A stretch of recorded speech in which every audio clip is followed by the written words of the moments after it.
Alright, I push play. Holy shit. I think only I could hear all that music. Yeah, I've got it muted. I just blasted my eardrums. I forgot that I was on a voice call earlier and had turned up my headphones to the max. And I hit play on our YouTube music and well, ouch. Let's see what happens now. There we go.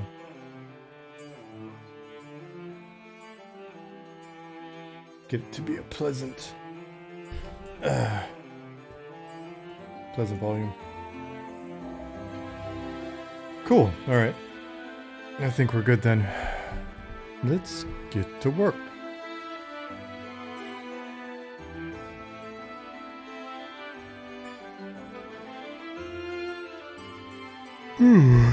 We're yawning a bunch. Just had a bucket of coffee. I don't think it's gonna help. Talet, hello, welcome.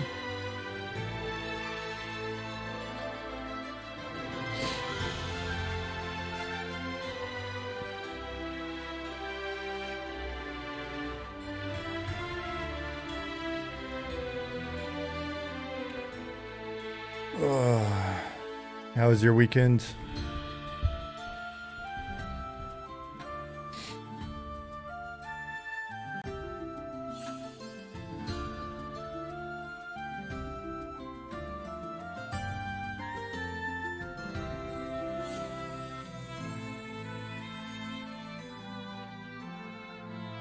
Ooh. I'll take that as a it was all right.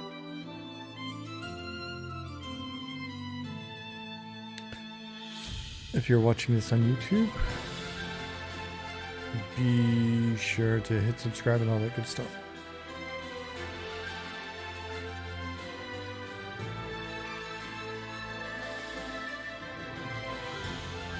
Cutting caffeine. Why was your weekend constructive? What'd you get done?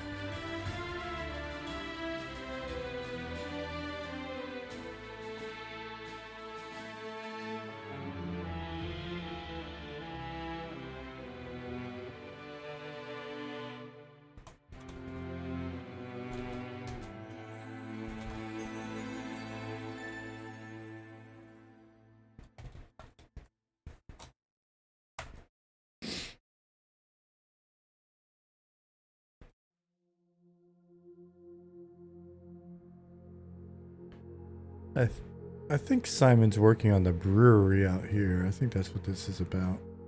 I think it's the brewery.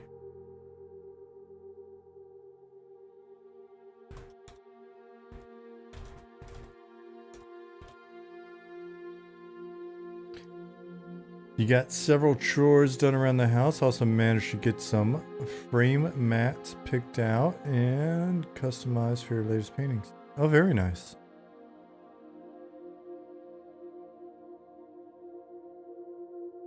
I was just thinking earlier today. I really need to get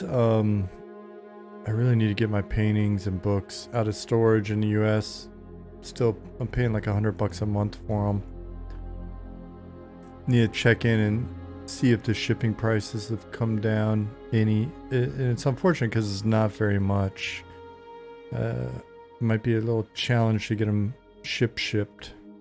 But at this point, I'd almost think that like having it ship mailed UPS would almost be cheaper in the long run. The reality is, I've paid the actual value for the remaining stuff in storage. I've basically paid for it like a dozen times over. If you calculate being in Europe for 8 years and paying the storage fees, especially back when I had the bigger storage room and I was paying $150 a month. It's wild. It's wild.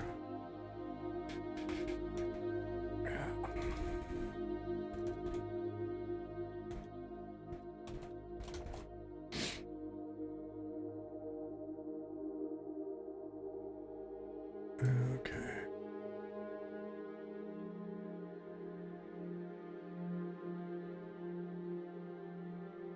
What's up, Mr. Cow?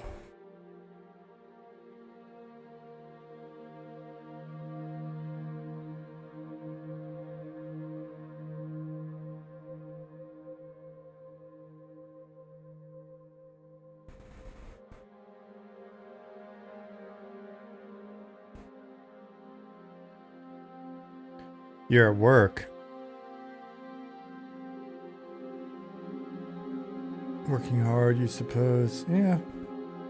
I mean, in theory, you could work hard and still hang out here, I guess. Yeah, I guess. Is it likely? Probably not. Is it possible? Yeah.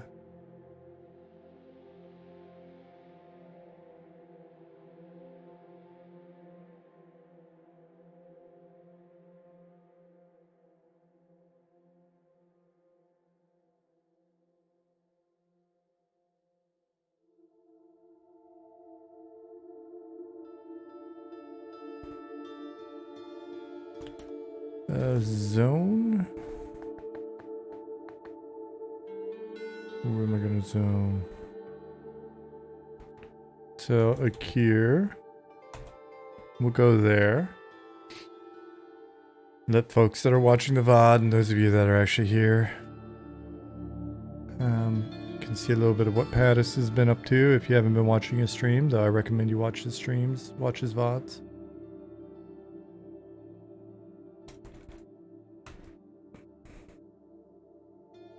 Turn off aggro, make myself invulnerable. Take off my speed item.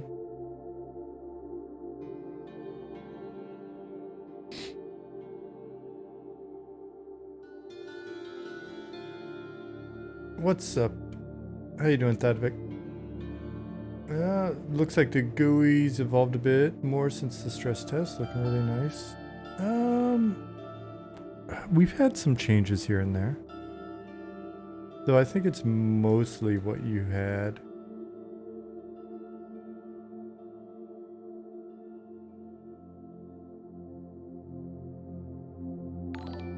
Thadvik. Yo. Thank you for 5 months. Let me know if you see anything missing or not working. Let me try something real quick. Command. Music. No, it looks like the bot's working. I got some message that something had been upgraded or some shit and I needed to reauthorize something and blah blah blah, and I poked around to see if I could find like an immediate what are you talking about. I didn't see it, so I just figured if something wound up not working during the stream, then maybe I'd figure out what the hell's up and I'd ask one of you geniuses for your technical expertise, your input. Yeah, I'm super happy and excited about the Geo so far. Kircha? Is that how I pronounce it? Thank you for the follow.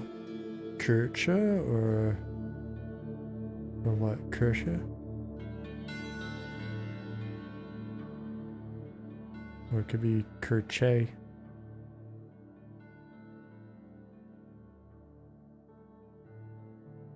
What's up? What's up with you?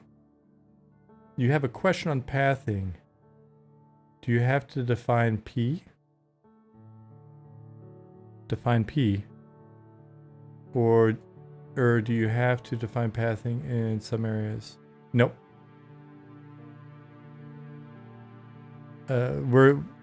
As far as I know, we've gone back to using Unity's native pathing nav mesh. Here, let me show you. Oh, don't look, spoilers. Don't look, spoilers.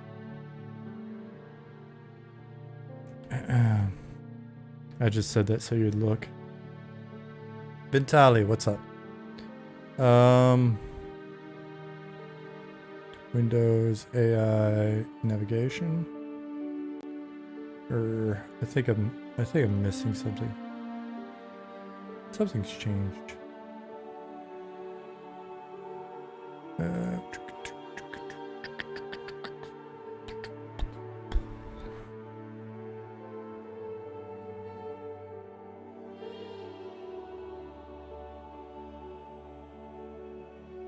Into AI navigate. Yeah, so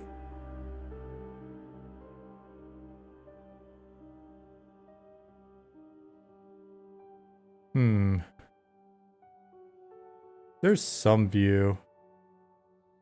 Add tab. What's it? I was just looking at some shit the other day.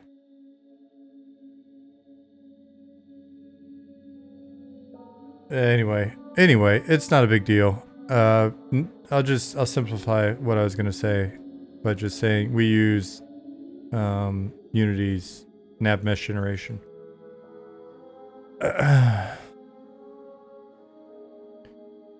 Noticed in some older games, pet path can get a bit awful, especially WoW. It's my understanding the bulk, if not all of that, was proprietary, so I could see why there'd be some pathing issues, but there's always going to be pathing issues. There'll always be something. So it's something where I believe we've started with like the native pathing, and then Ollie's modified and continue to modify things as needed.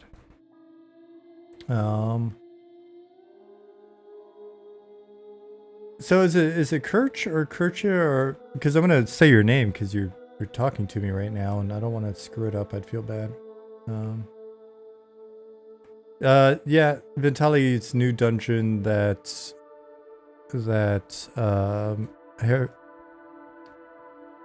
Pattis, as you know him, has been working on. Kirsch. What's up, Ollie? Was I describing the pathing correctly? Those of you that don't know, Ollie, if you look, this dude right here, hey Karak, it's Ollie. Send all of your technical questions to him so that I don't have to like stumble ass through an explanation. But the thing that you missed, Ollie, was the question from Mr. Cow that says, I have a question on pathing. Do you have to define pathing in some areas? Because I noticed in some older games, pet pathing could be a bit awful, especially WoW. Hey, Chinny D. So Kirsch said, found out about this project about a month ago, never played EQ before, but started playing P99 because of it. Pretty cool. All right, you're going to have to explain all of that to me because I'm extremely interested. I am extremely interested. So you found out the project, but then that made you want to go play a game that you hadn't played before. So why? Explain to me why, if you don't mind typing. I don't know if you're on your phone or if you got a keyboard or what. I want to know all about it. Brown Butcher, agenda for today will be running through so that folks that don't follow Pattis' stream or VODs, which they should, can see a little bit of Ekir. And then I'll probably pop out and play with a few things.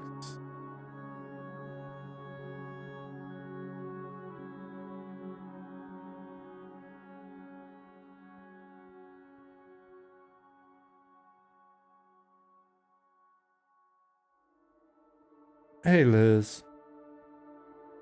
Ollie said, at the moment we are using the deprecated Unity navigation. It's sort of a bake it all out situation. Once we migrate, we will have a little bit more control.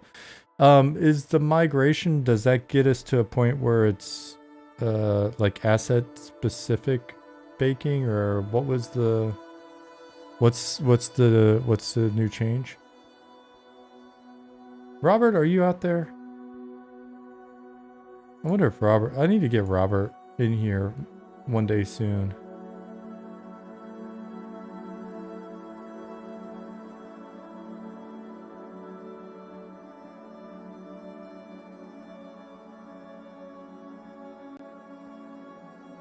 Yeah, you can bake out each piece of terrain individually.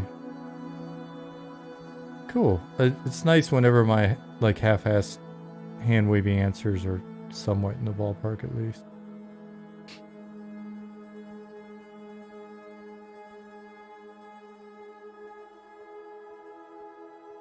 Hold on, I'm looking for something.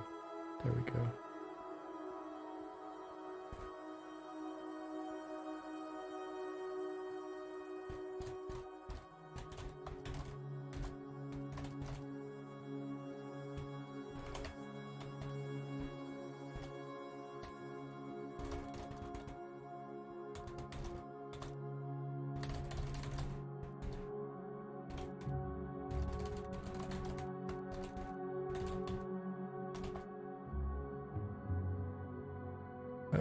I ran into an article today. I'm posting it in Slack in response to something else. And I don't know if they're related because I can look. I don't know how long the video is. Nick had posted a video from Asmon talking about Vanilla WoW is back.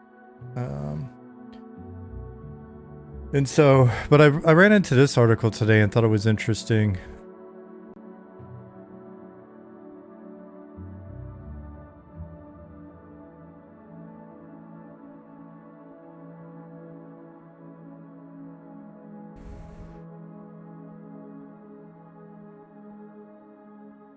So there's some lines in here, and again, when people ask us about our inspiration, it's like different systems that we're working on and are inspired by different games, and different pieces of M&M will reflect different inspirations. But there is something that EQ and games like EQ and that sort of first real big generation of late 90s, early 2000 MMOs hit that just create a certain type of vibe. And so in here they're talking about the combat itself. Oh, you know what? Before I go fully into this, I see that Kirsch actually responded. I want to see what they had to say. Kirsch said, had a friend who played EQ, was always kind of interested, but never really felt like following through until I found out about this game, which made that old school type of game feel like it had a future. Well, shit. Let me screen cap this really quick. I like it. I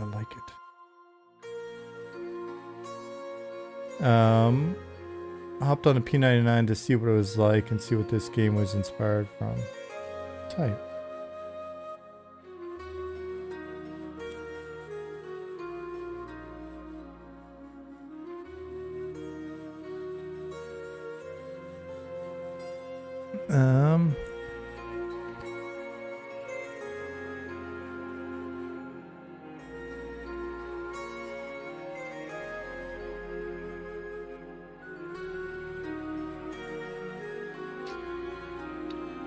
Kenji asks, I didn't play Q, but it is a big part of the combat, like auto attack.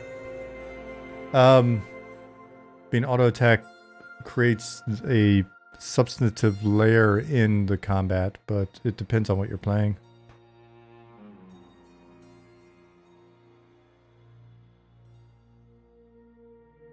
Like if you're a melee class, then it's going to be a foundational element, and probably pretty much everybody at the early levels doing a lot of auto attacking, and then it becomes a question of what class you're playing and what abilities or spells do you have access to. Maybe if I'm wrong, somebody can call bullshit on that and explain it better. So Kirsch, you don't have to apologize for that wall of text. It's not a very big wall on my screen. Liz, why do you say that? Then Tali says, not quite the same idea, but I've seen a lot of folks playing hardcore classic WoW with permadeath mechanics, although not permadeath. Immediately made me think of the fear and curiosity that comes with playing a game like EQ P99. Even today with all the resources, I can't run around with my mage on blue without feeling like the smallest thing could ruin my day. Yeah, and there's something about that. So here this person says, I'm mainly just trying to get to this last line. The combat itself is also surprisingly demanding. You will absolutely end up in a long duel with a snake or a rat that will make you question your stamina, which you better win because your gear is dropped upon death.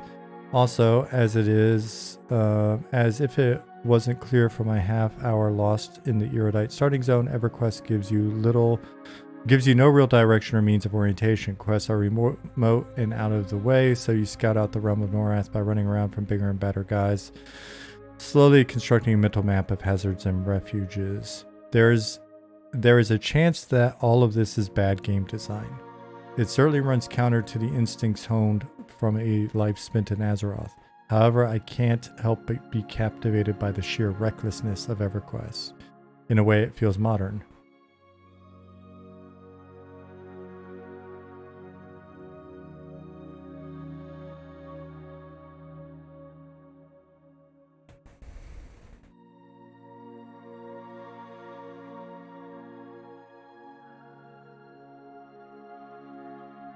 Time is a flat circle. Brown Butcher.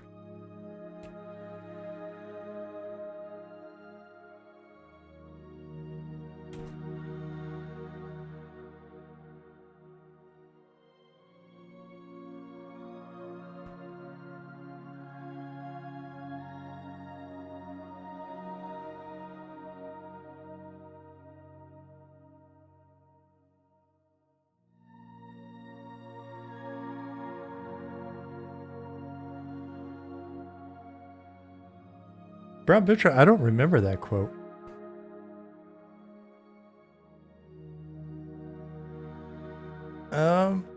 Kenji says, I think EQ is just not so good for watching, but I don't think it's a bad thing. I don't know, man. I mean, everybody's going to have their own taste in terms of what they want to watch.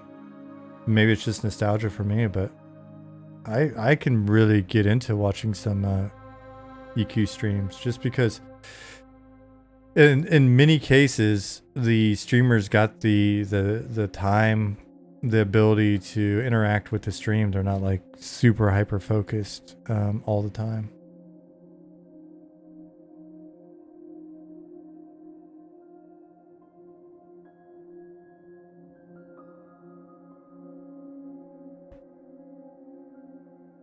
Oh, I just saw your line above that. You tried watching streams, didn't really understand what happened. But that's, you know, the streamer could explain it if you ask. Hey, Quixana. I feel death should be something you want to avoid. It should be an inconvenience, unlike too many games where it's barely a few seconds on a naughty step. It's an interesting choice. If you're not getting smashed backwards a little bit for screwing up, then really what's the fail case? Is everything a win? Just the fact that you had to stop accumulating number for a while is the penalty? Oh no.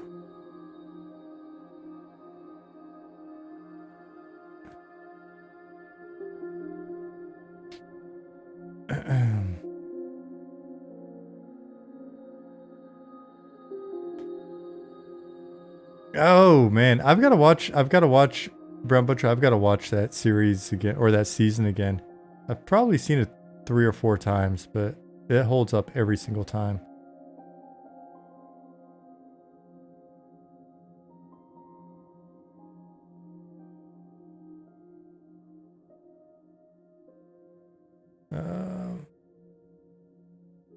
Coding Caffeine says, early EQ always gave me that sense of meaning and value to the classes in terms of losing equipment on death. This forced people to really think about how they engaged areas and whether they want to brave it alone.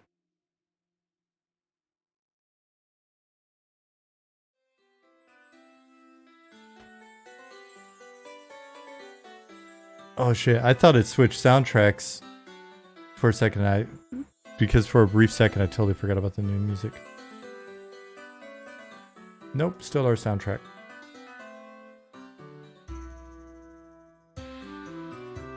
funny how many people are playing old games again. Banjo Jones says, "Oh, that's never not going to be a thing." I mean, I follow like nostalgic 80s Instagram pages, and this morning one of them had a bunch of Atari 2600 games stacked up and stuff, and I immediately wanted to play all of those games.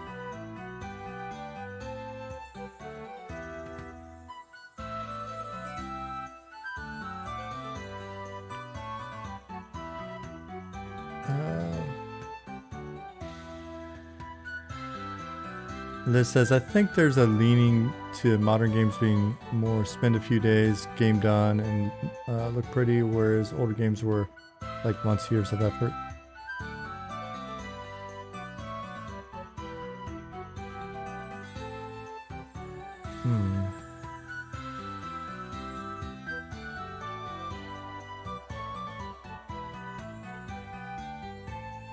Ventali says there's a ton of content on UQP99 out there now, but there's something about a lot of it being held behind reading and not necessarily a stream or video. Imminent Playtest was an amazing experience, as there were so many of us living in a world for the first time. Too many games have things data mined, played, and published before the game even goes live. Folks just end up racing today and not enjoying the journey. Well, that's always going to exist. People will race to the end of our game, and that's just going to be a thing, I guess.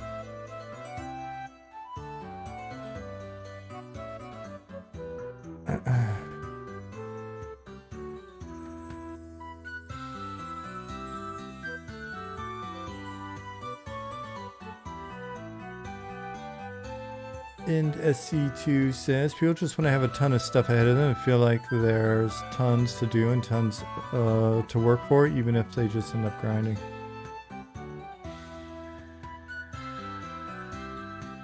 Yeah, I kind of feel like there's some real value in just that feeling that everything hasn't been discovered, or not every pattern is completely clear.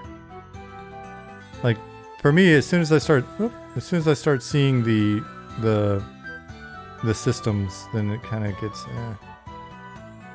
especially if I'm forced to play within those specific systems in a very, very exact way. More so by the game. I don't necessarily give a shit if I'm min-maxing based on like some expectation within the community.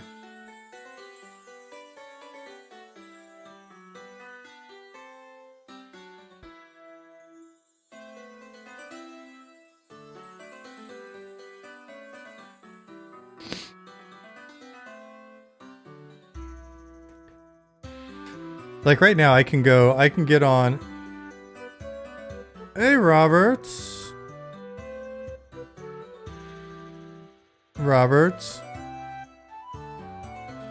Are you around? Are you around to hop on stream by any chance? Should we plan that in advance, or?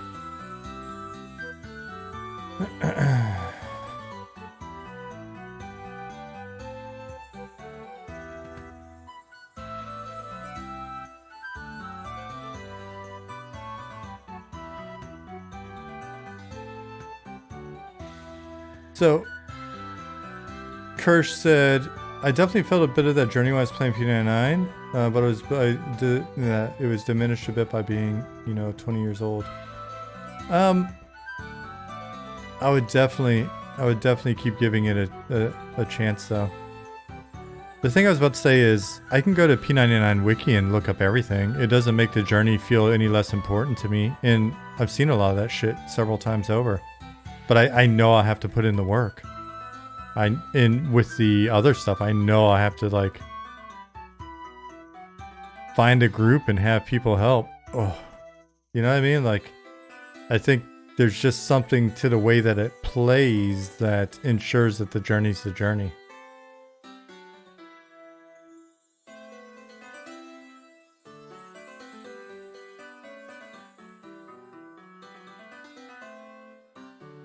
Hey, Pattis. Hey, Zukin. I saw you earlier, and was in the middle of talking about some shit, and in my mind I said hello, but I don't think I said hello.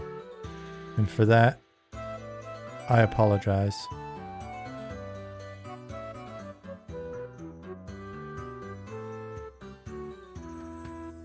Bad time to join this moment. I'm standing among moving boxes in chaos. Okay, no worries. Let's get you in here soon, though. People want to talk to you.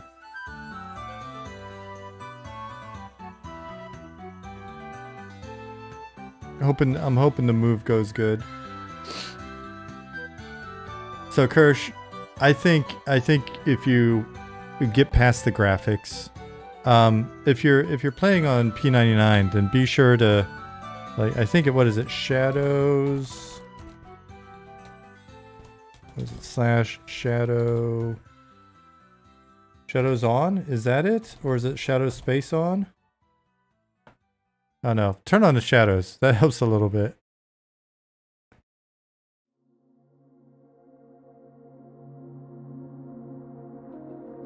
I don't think I had a Game Genie either. I did look up some cheat codes though. Oh, okay, cool. I'm glad you like the graphics. I'm actually very glad you like the graphics, Kirsch. So what do you, oh, okay, let me see what you just said. Oh, yeah, I still find it fun, but I'm currently having trouble being a pally. I generally can't find people to explore with and have to wait for my friend to log in to function. Yeah, maybe you should make a second tune, one that's a little more independent.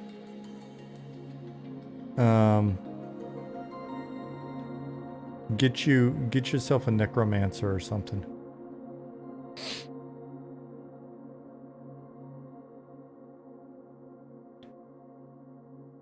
Yeah, I was about to say, Brown Butcher, as I'm running through here, I'm going to try to not be as twitchy as normal. Look around a bit and see.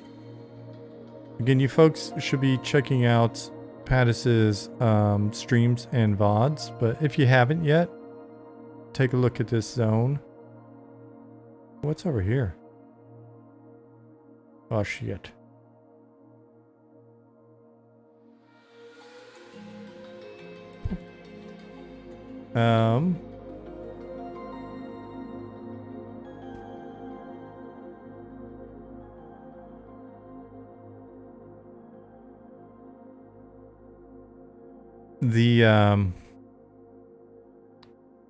The dungeon that we're in is an upcoming Ashira-based dungeon.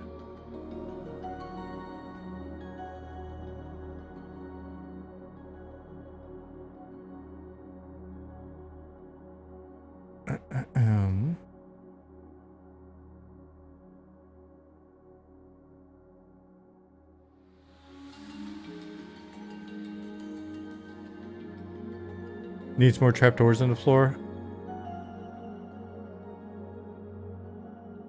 I'm sure before it's all over with, you're going to regret saying that. Pattis will make you regret it.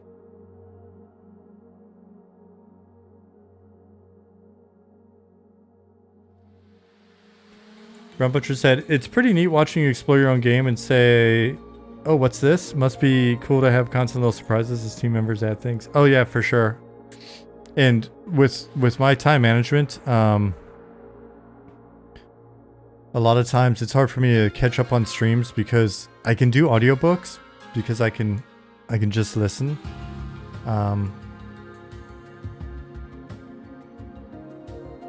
But then a lot of times if I listen to streams, then I'd have to like yank the phone out of my pocket and be like, what are they looking at right now? So it's really cool to be able to just hop in and look. But I would have to assume that even with our small team, you know, we're only like 15, 16 people. Even with our small team, it quickly gets to the point where people are adding things in, and everyone in a team, if they run around and explore, will be discovering new stuff that they're not aware of.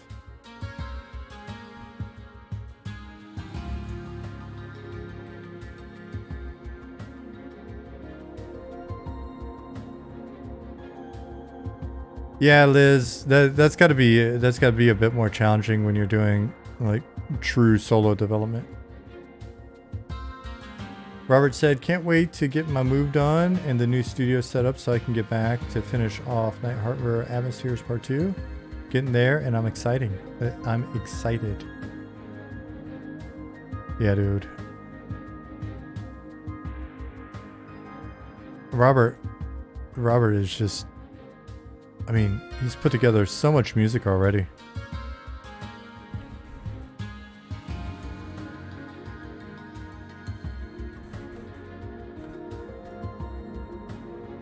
Honestly, it's such a privilege for us to be able to work on stuff, and then all of a sudden there's new music or there's new sound effects.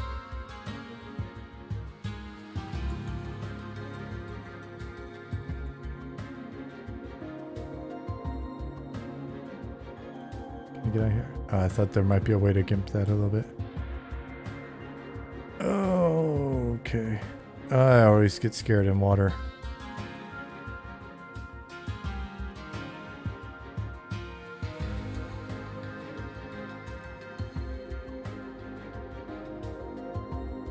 Alright, let me fly out of here. Pattis is always hiding secrets.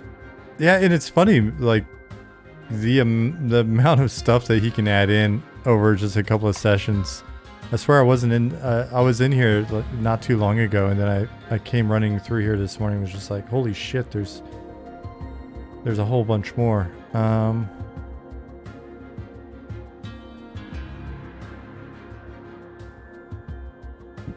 There's a, let's see if this area, there's a lot up there that I may not, you know what, I may not run around and explore. I may not do that. There's getting to be some places where it's kind of like, maybe I won't check some stuff out. We'll just leave it. You know, if you happen to see it on, oh, look at this. I happen to see it on one of Pattis' streams or whatever, that's cool. It's not a secret or anything, but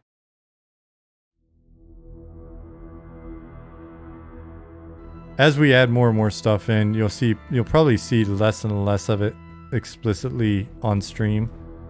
And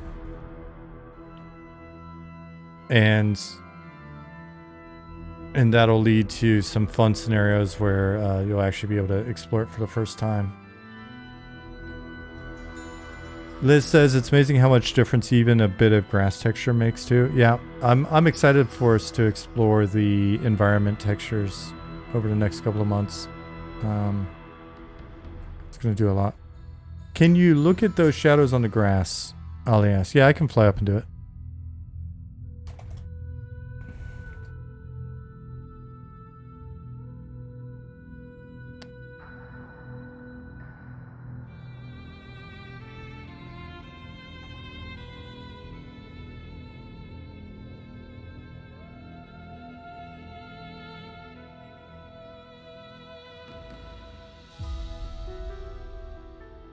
Gonna have to time set.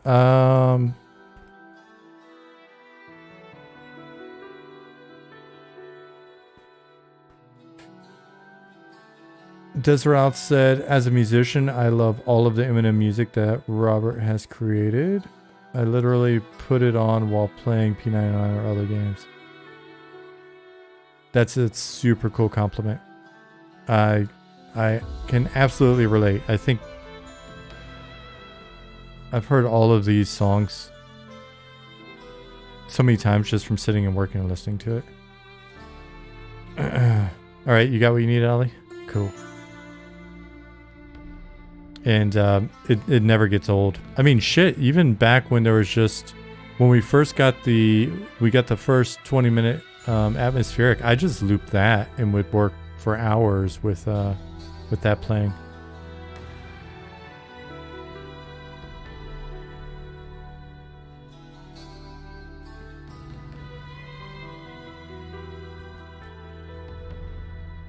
Brown Butcher, thank you for that. Brown Butcher said the devs on this project are so active and engaged with the community. It's amazing to be able to participate simply as a fan. Yesterday I had a throwaway idea about how you could kill something with a fire spell. It could drop cooked meat instead of raw meat. Yeah, we were talking about that this morning as well. And then like 8 hours later, Nick had already put it in and had a video about it. Yep. Yeah, I mean, so we're not bullshitting when we say that we derive value out of doing this stuff, right? Like I feel bad because a lot of time I'll come on here and, you know, for me now it's the end of my day. It's like it's 8 p.m. and some days maybe I'll have a lot more specific stuff in mind, and some days I'm like, oh, I thought maybe I'd work on this, and then I realized that I either don't want to work on it or maybe it wouldn't be that cool to watch or whatever. So a lot of times I'll come in here and just look at stuff or poke at stuff and bullshit with you guys. So I feel bad because it's like, it'd be nice to have a more structured stream or whatever. But on the flip side, you know, we're not doing this as like this isn't meant to be like some sort of a PR driven, you know, type thing where we're sitting here and going, all right, how do we maximize the effect and not do stuff wrong and blah, blah, blah. Like, we're just coming on here and hanging out with you like we have since even before the project got started. And so we derive a lot of value out of just kind of kicking ideas around with you and stuff. So it's not meant to be like 3 hours or whatever twice a week of marketing. It just happens to be 3 hours of the hours that we're working on stuff, or however many hours that somebody's streaming. Like, it just happens to be us hopping on because we've always just hung out with you, right? Like, hanging out with you is the reason why we started the project. Everybody was like, hey, maybe you should make a game, and so we did.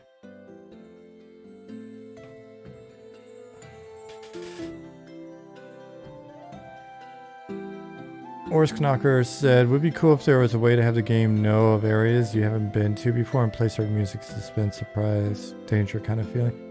That should be doable if we I mean, we basically have a bunch of flags. It would be the same thing that would drive something like a fog of war system. Robert's got tricky little things in here as well that you may not even be aware of. In a minute, I'll run up to one of them and you'll check it out because you may not even be aware of it. He's got like little music changes where you can, as you're approaching a dungeon, there's a different music change. It's super badass. I don't know that we'll do it, but it's doable. Robert said, shout out to one of my favorite game soundtracks, Atlantis, The Lost Tales from 1997. It has inspired me tons. I think I've seen that game come up a few times when I was looking for reference art.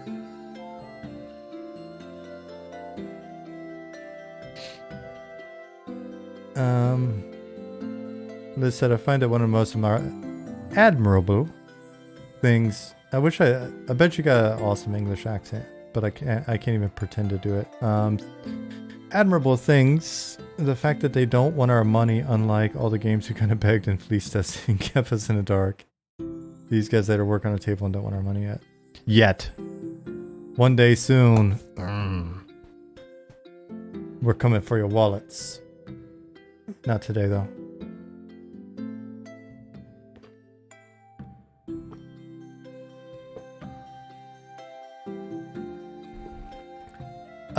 Robert, I think there's like an image of a flying ship or some shit from that game that always, I've run into it a bunch. Maybe we've even shared it in Slack. Atlantis, The Lost Tales.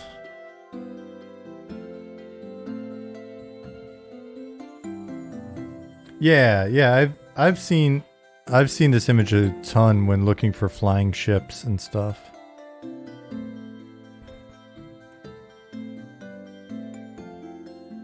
When looking up like Spelljammers style ships and stuff.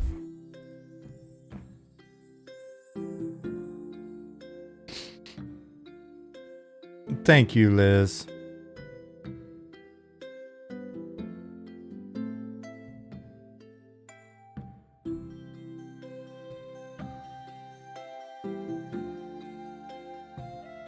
What's Ollie talking about? 420 online? Overloaded 512, what's up?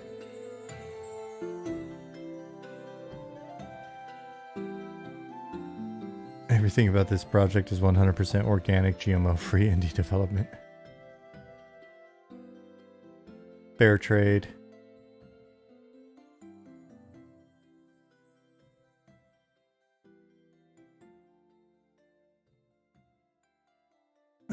If you do wizard / mage teleportation, I hope you let the player put a door onto a surface and players walk through the door to zone into the teleportation. I could have sworn we did some sort of a portal during Omens of War that the spell effect would show the destination in the background. Is that true? Oh, that's where it came from. Robert said, Sean, the very first time you and I had video chat, I mentioned that Atlantis game for you and I specifically linked to pick up that flying ship. Okay, and that's where it came into my life. And then I think every time I've put in flying ship since then, it's come up. It makes sense that you exposed me to that then. Yeah, because when we talked, I don't think I'd seen the game before then.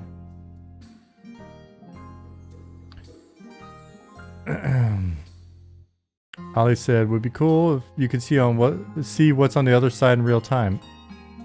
See? I thought it was cool too. 20 years ago. Take mom money anyway. Thank you, Quixana. Thank you for 3 months.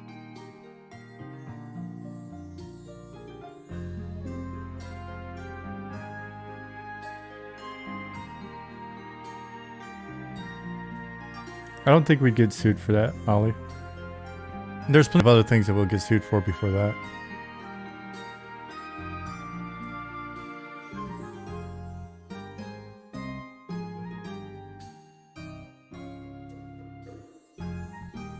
How long is this video? I'm gonna have to hit pause immediately. 25 minutes. Alright. I'll have to watch it after the stream. Does anybody remember that? Is that an actual thing?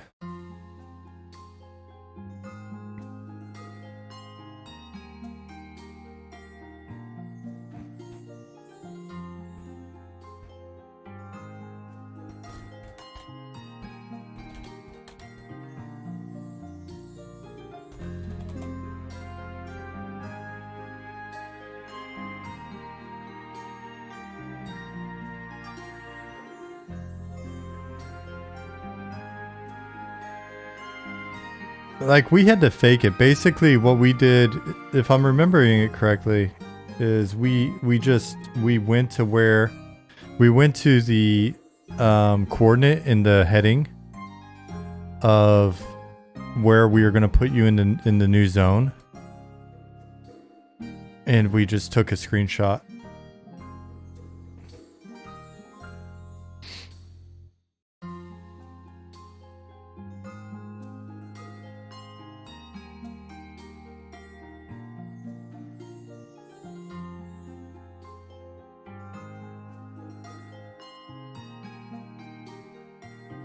Oh, jeez.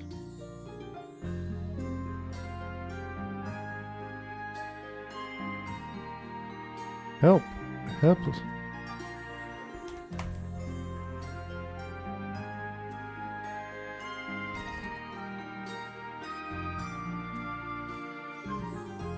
Oops, I'm too tall.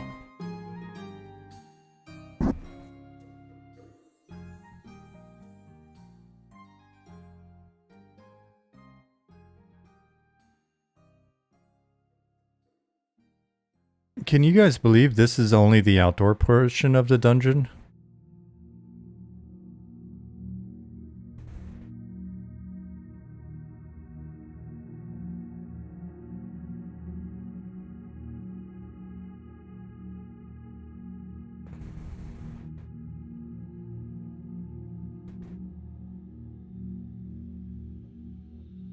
Night Harbor, the dungeon. Not quite so big. Oh, jeez. Oh, jeez.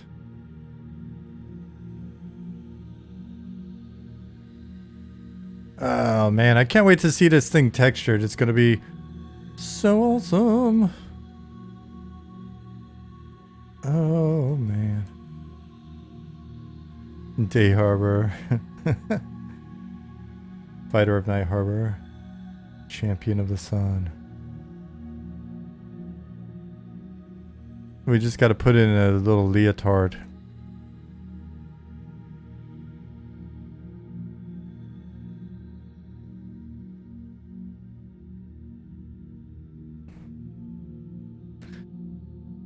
Yeah, I would have tried to sing it, but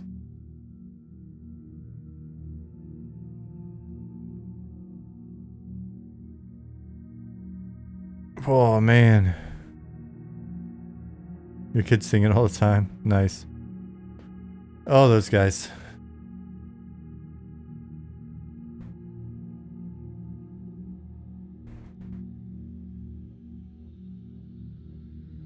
I'm gonna be so excited when this thing's all textured up and players are in here camping shit. Hmm. You see trains running around? I cannot wait for there to be trains running around all over the place here.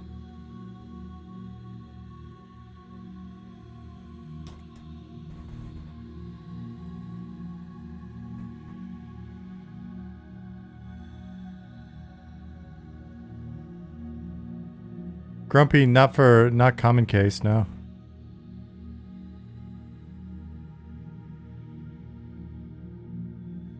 Hello?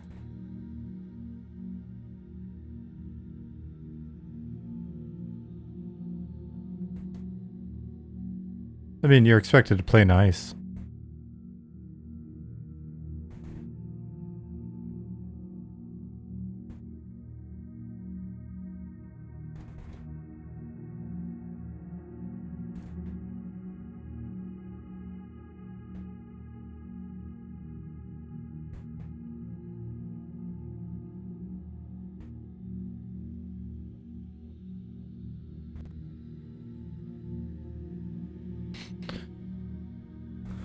So one of the zones that Pattis wants to do after this one will be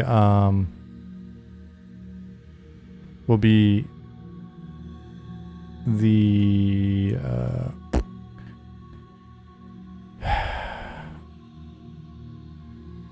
Fallen Pass on the way to Fallen Watch, which I think there's a lot that he's doing in here that's really going to be applicable to Fallen Pass, except Fallen Pass is just going to be at a different scale and different verticality, which will really be fun to see this type of geo in even crazier heights.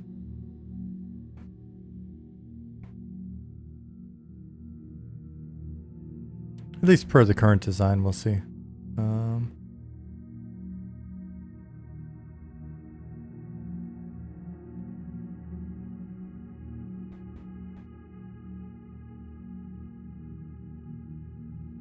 More ups and less sprawl. Yeah. I wanna go back through the original write-up and clean that up a bit, Pattis, and see what we can do. Curious if you got ideas as well, but see what we can do to get the feel of some of what's described for the ruins and things like that without it feeling too samey.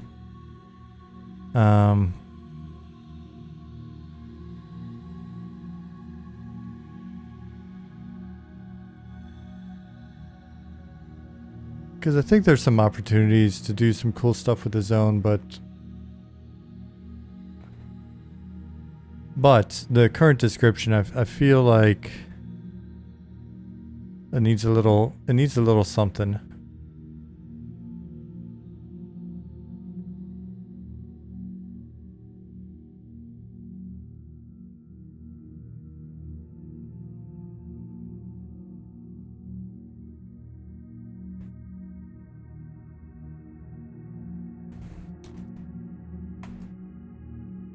The pass. The watch, I think the watch we can do, even though it's got a lot of the same themes that we've been dealing with.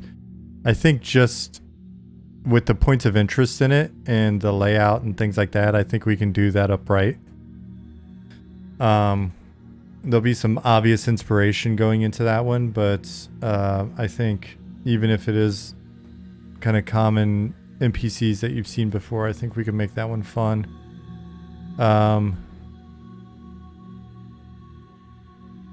And I don't, you know, I don't think it's like a complete do-over or anything like that for Fallen Pass, but I'd like to think through a little, like, see if we can come up with a little something to make it so it doesn't feel like you're just plowing through the same undead on the way up there.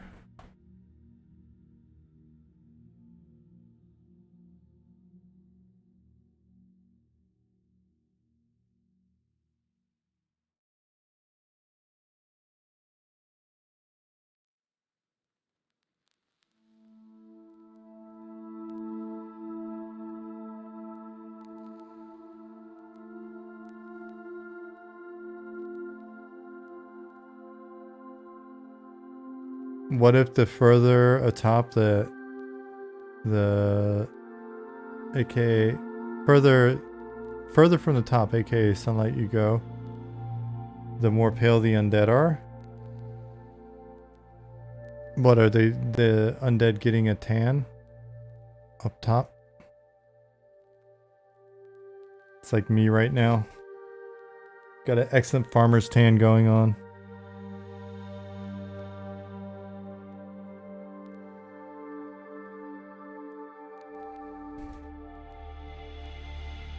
Brittle bone. I mean, you know, there is always the obvious, like, bigger skeletons.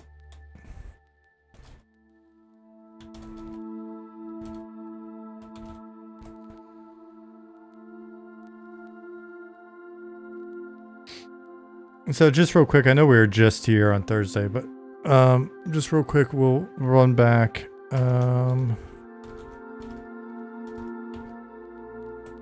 Run here, and I want you to think about the zone that we were just in.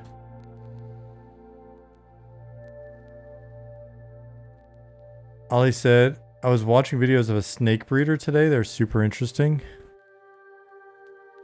Boy, that's dirty. Oh, okay. Well, maybe some of you haven't seen animal husbandry references for him. I want to be a snake breeder.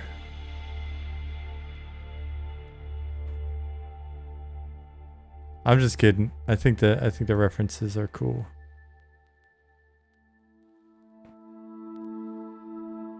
Rangers could be an excellent pet class. Why would anybody want a ranger as a pet? Crazy talk. So anyways, the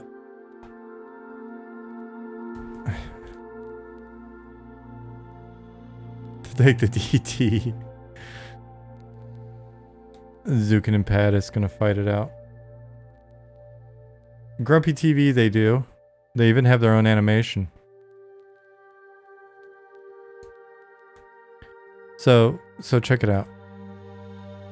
We're gonna run up here and then think of the verticality. Think of the zone we're just in. Start smashing some of this together. You get a little bit of a Fallen Pass feel.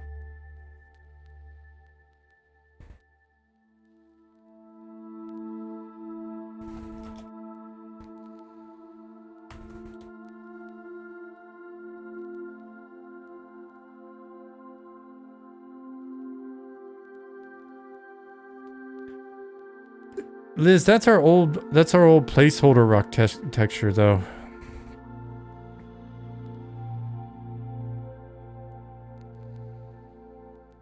Please make false damage serious. We will.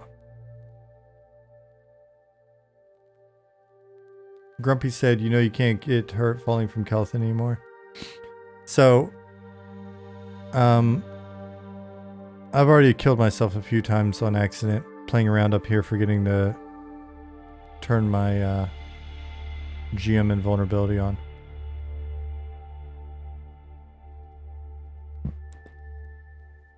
So not only are we going to take fall damage seriously, I'm fairly certain until we prove otherwise, but been wanting to do it. I've been wanting to do this since honestly since I worked on EQ. Been wanting to make zones that have zone lines at the bottom, and basically I've been wanting to do vertical zone stacking so that you could fall off of something. Like you could fall off a mountain and you would fall and keep falling from wherever you are in the zone all the way until you hit a zone line, and then you would keep falling, and if there's nothing in there you would fall all the way down and splat. And essentially yeah, like Plane of Sky, but like basically layers of vertical zones in a way where it's more, I guess, of a common usage. Because we had talked about zones in the sky or different ideas like flying ships or all that other stuff. And the thought was always, well, how would you do it properly? And it's like, all right, well then you just show the zones below it. It's kind of like how we're doing right here. You can, if you can see around the corner, you can see into the other zones. And so you'd be able to look down and see into the zones, and then you'd be able to fall right into them.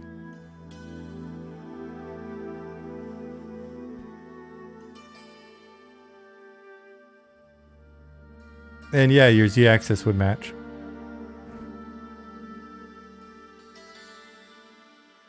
Basically, we would use the same thing that we're using right now to lerp you across from place to place with our zoning volumes. We just, I guess, have to do that vertically.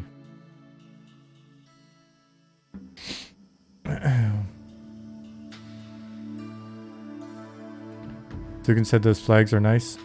Yeah, I'm curious how we're going to approach the animation of them. What do you think, Zukin?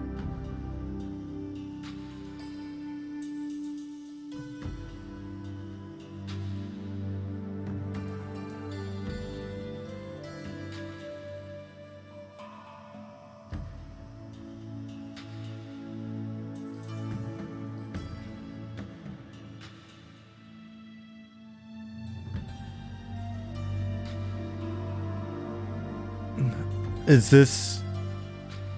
Ollie, is this where we finally put in...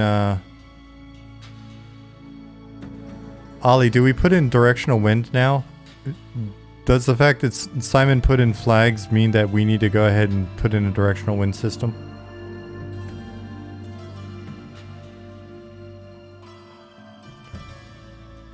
Then we can use it for hot air balloons, like in Ultima, the old Ultimas. Did you play those?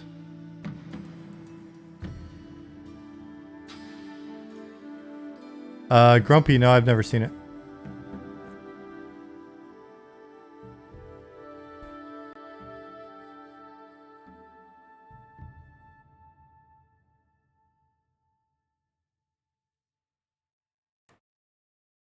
Log Horizon, you said. Log Horizon. Show me. Show me what you got.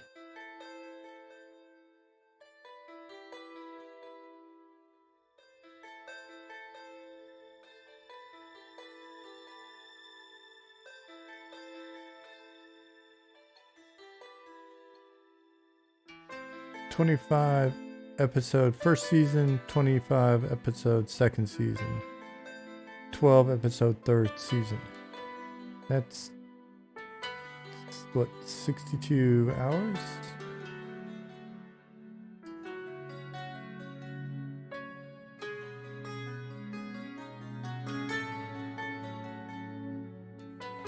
Toss dwarves from up here, closer to the big rock wins. Brown butcher.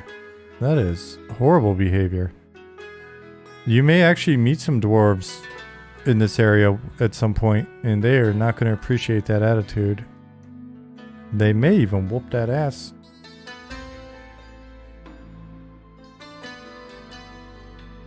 Hey Swanee, what's going on, bud? Ollie never got back to us on the directional wind.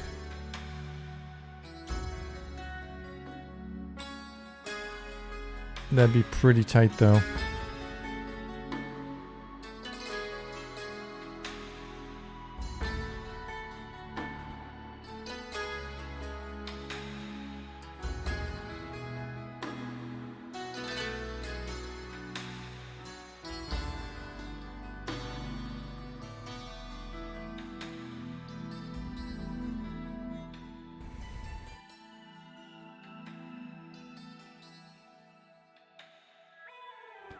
Tossing dwarves is more comical, unless you're a dwarf.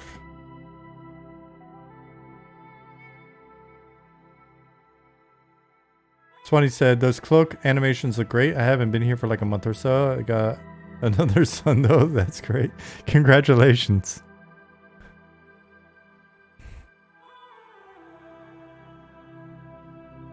I hope your son is as cool as our capes.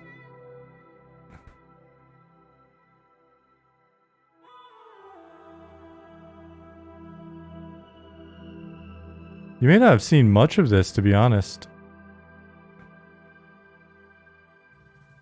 He's great. I bet he is, dude. Yeah. For real. Congratulations.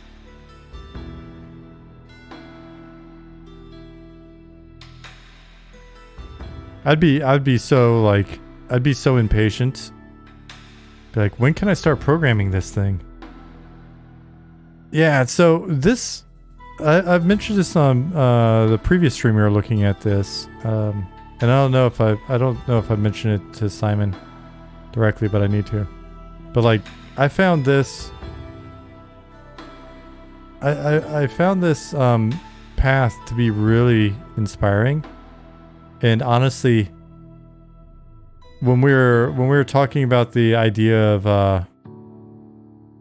of there being even more verticality, so like a zone above a zone where I could fall and basically fall down and hit a zone line and then keep falling because this is like 2 or 3 or 4 times as high. I'm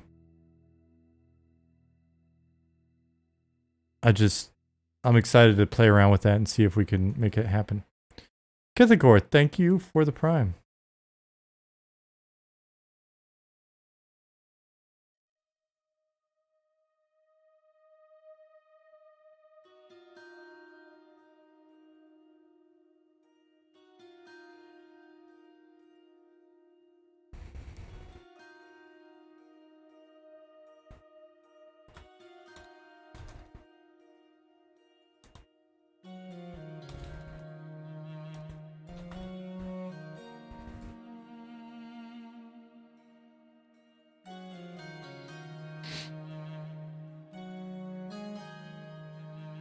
Wonder if mobs could fall off like in Mistmore Castle and start a train. We could probably make that happen.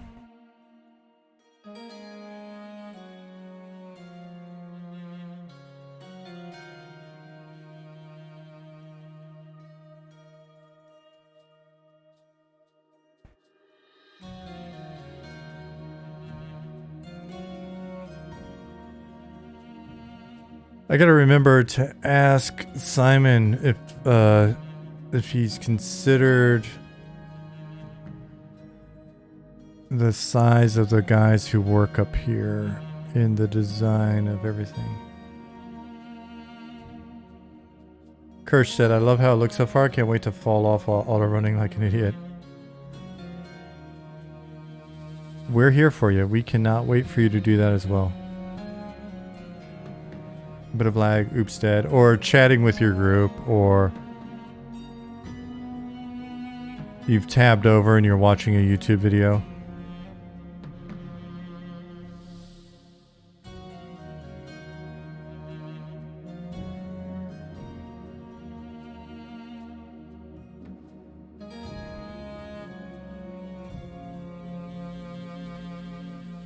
Maybe there should be some sandy spots that are kind of slippery.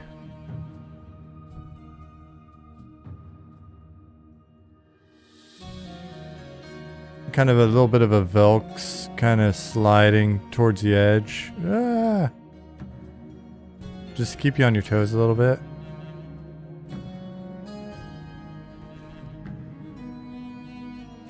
Crumbly edges. Yeah, we could even get the little crumbly edge sound effect.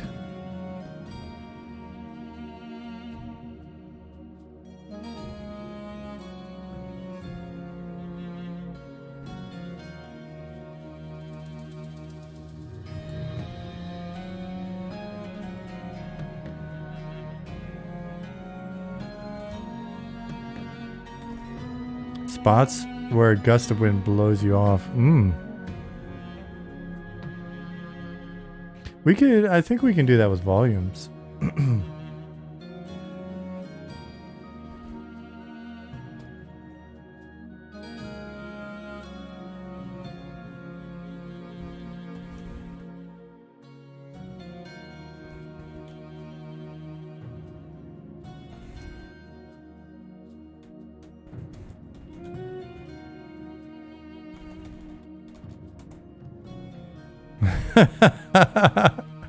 Yeah, that word doesn't exist. That was almost a really inappropriate illusion.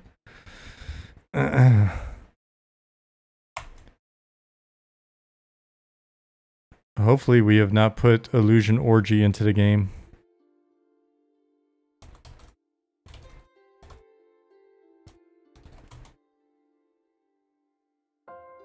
Would look like that old horror movie, Society. Broken areas along the path where you need to jump to make it across. Sorry. That is a... oh geez, that's a brilliant idea. I hope Pat has heard that. Pat has said, I was saying on stream last night, it'd be cool if the bridges in Ekir could become slippery if it's raining since they're grass and kind of... Nice. That might be fun. I wonder if we could do that.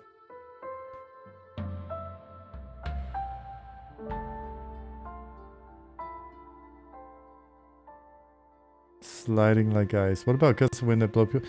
Yeah, so Zenfar, a couple people mentioned it. I think that's doable. I think that's doable. Ignore the ogre's proud, very proud stance at the moment, where we've just got him with the new rig and needs to be reanimated. Have the animations adjusted? Hey, Unchained. Yeah, exactly. What's up, a Jack? Ogre Tid.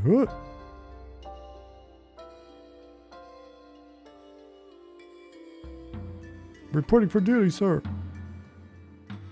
At ease, Ogre. At ease. Parade rest, Ogre. That doesn't... I'll be honest. That is this doesn't look like a bad anim. For like just a specific look, like if he's standing at attention. Jep Krebs said, did you ever play any Meridian 59? I played it in the, like, sort of poke at it and look at it way back in the day when I was at Sony. But I didn't, like, play it. I just want to see how he fits with doorways and stuff here. We should totally have an at attention animation for guards. I agree. Zukin, now that we've said it. May have to... Hey, Pattis? If I fail to remember to tell Simon, could you remind Simon about the ogres here?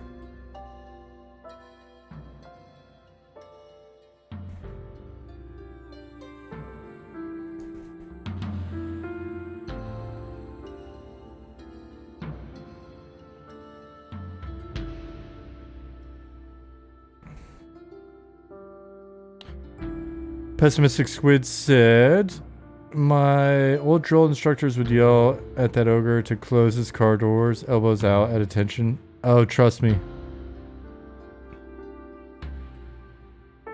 Did you? We always had to deal with even things like the doghouse. My unit. I was in a ceremonial unit for a few years in DC, and you know you couldn't have a gap even in your hands, right?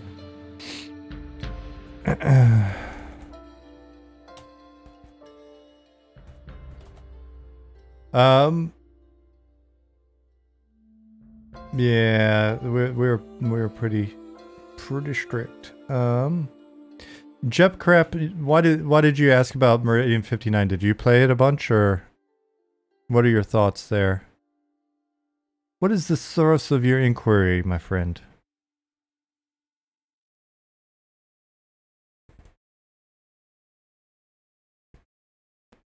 Ooh, nice little fireplace room.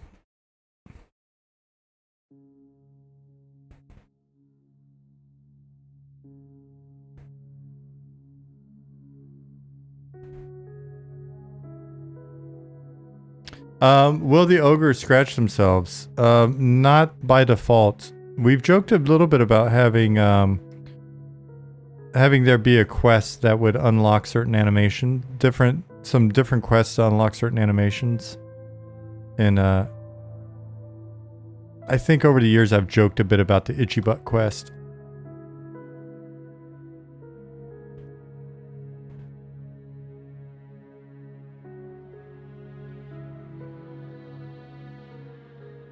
Jep said, I played it once, referring to Meridian 59. Was wondering what people who played older MMOs thought of it, and was going to look into whether it was still alive. I wouldn't be shocked if there's an emulator out there, or if it's still alive.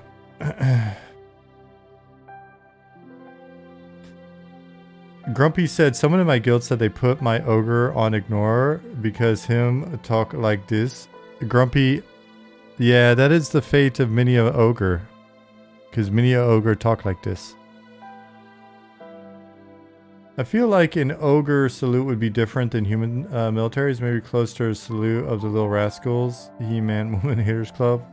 I would have to look that up. So our ogres have a range in terms of personality. Yes, there are the sort of doofus standard ogres, and I mean that in the most loving, appreciative way possible. Don't take offense. But we've got you can also be a relatively sophisticated, structured, well-behaved ogre as well.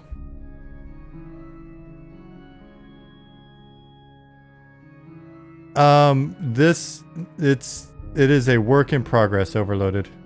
We just got this guy rigged. So we're using old animations and still got some work to do. I don't think the cape's animating at all on this guy, so consider him a work in progress. Here, let me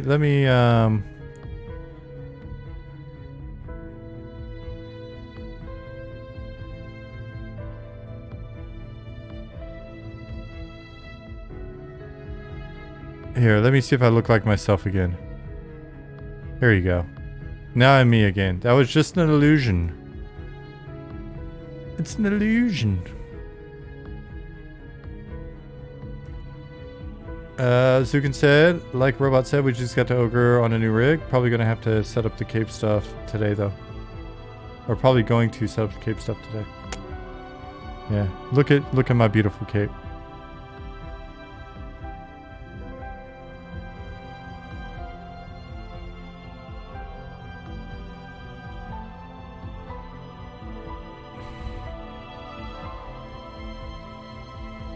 Oh jeez. Oh jeez. Okay, I had falling damage. I've made myself invulnerable for moments like that.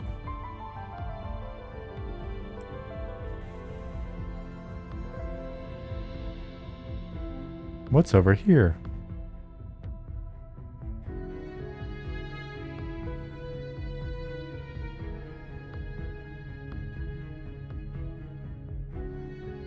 Yeah, well, I've got to cheat. Otherwise, you know me, I'd be summoning my corpse nonstop.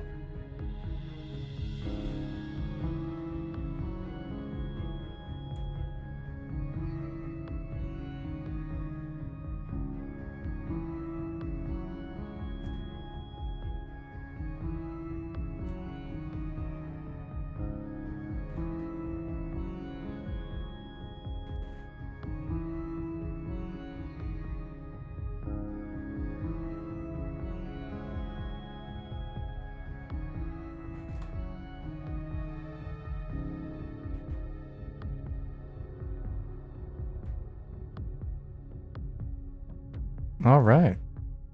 I didn't realize he had this over here already. Cool deal.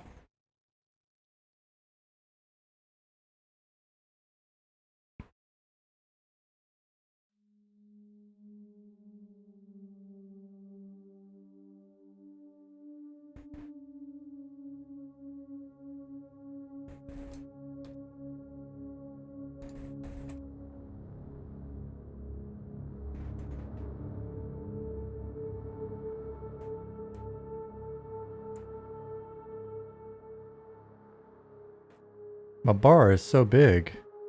Why is it that way?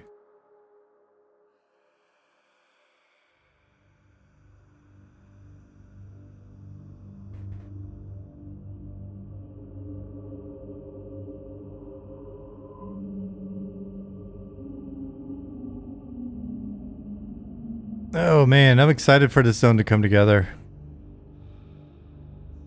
We'll have the road going through here. The old farms, get the quarry up and running.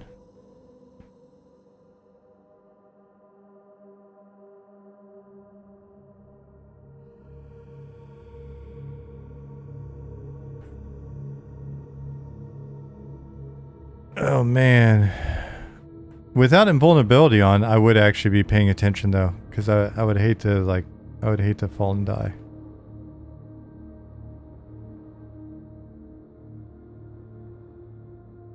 That'd be embarrassing.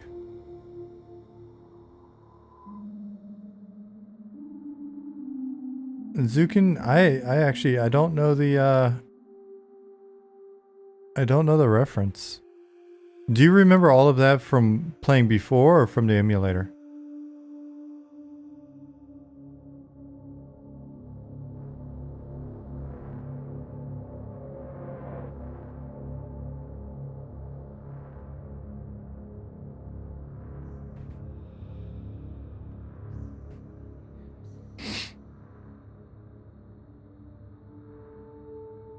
Both spend a lot of time in the desert region.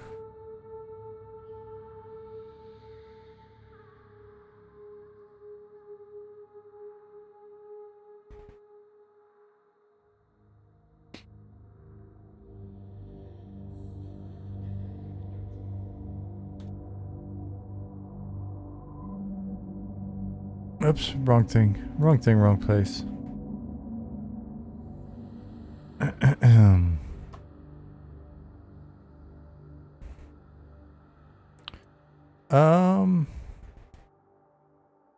Yeah, this quarry's pretty big.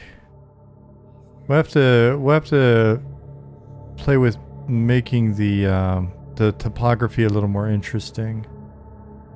You can see for scale it's fairly big. Definitely.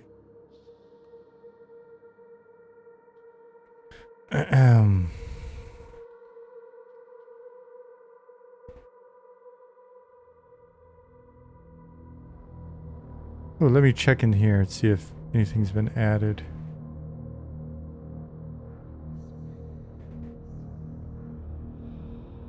Okay.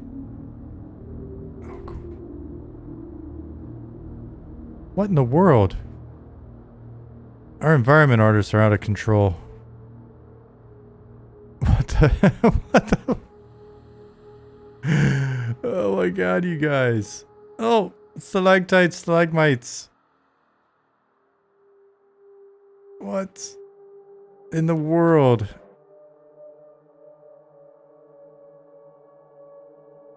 It's funny, I look at some of these zones, it's like, we're gonna be populating stuff forever.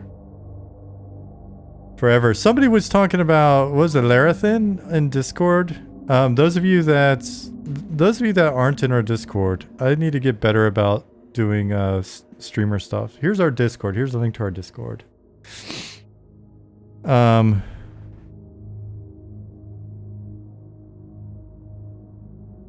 think it was Larathin that was saying, like, he wants hopes that there's some negative space, right? That everything is not just sort of packed in together with oops, obvious purpose, and I think we'll be very good at providing plenty of negative space and shit for you to find, and you climb that hillside, the hill inside the building, up the ladder, and you find yourself inside a giant's toilet in a zone that's reminiscent of Keldra Hall. A giant sewer would actually be pretty badass, now that you mention it.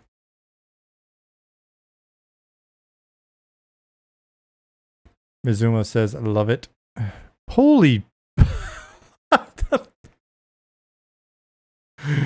Oh man, I feel like the ah!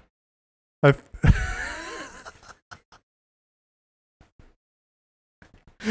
I feel like the dad on the Chipmunks right now. I'm like, Simon! Oh my gosh. Alright, well.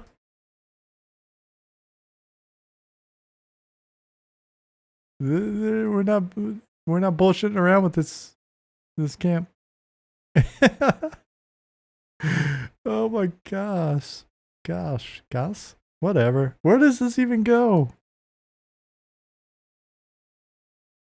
Where does it go? Where is this? What? It's up here too. Okay. Oh my gosh. So this is the fun, man. Like, honestly, all sort of bullshitting aside.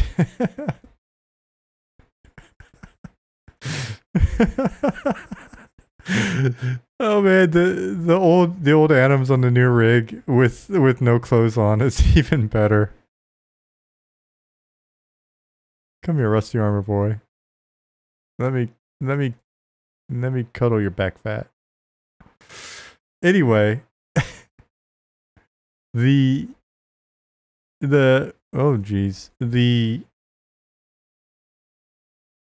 fun thing about working on a team, working on this type of stuff is you can take just a couple line description or something and kick it over to the environment folks, and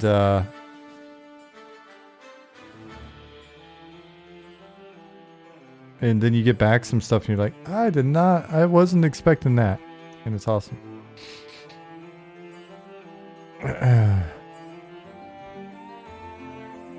Liz, this is the work of our other environment guy, the wonderful Baloo /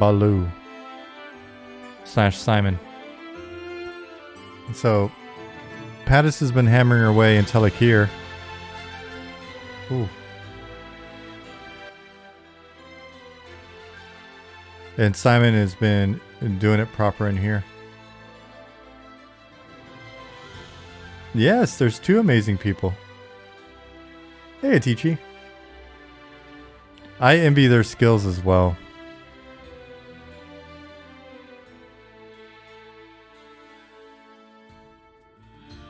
He's actually named Simon. Yeah. No, that's what the Chipmunks reference is for. Thank you, Brown Butcher.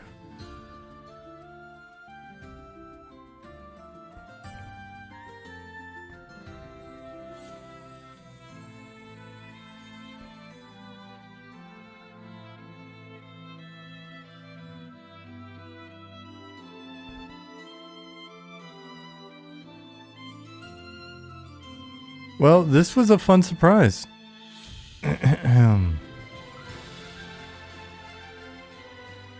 I see that, Brown Butcher.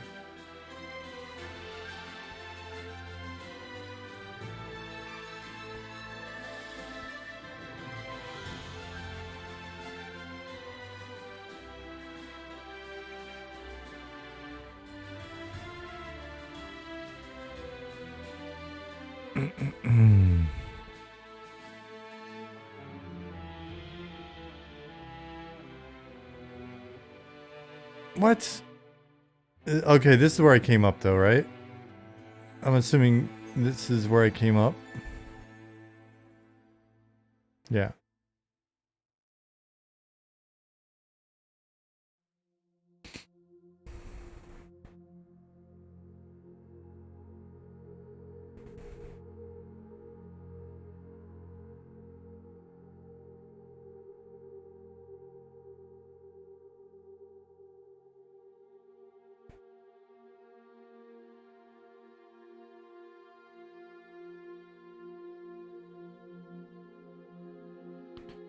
Awesome.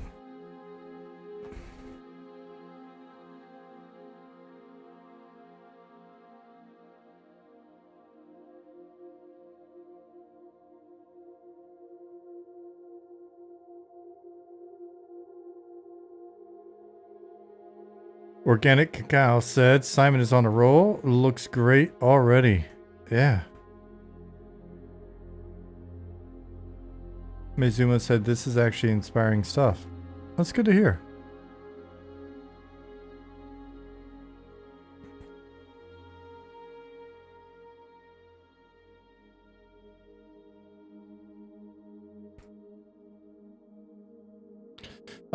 This is just a tiny little area off in Sungreet Strand.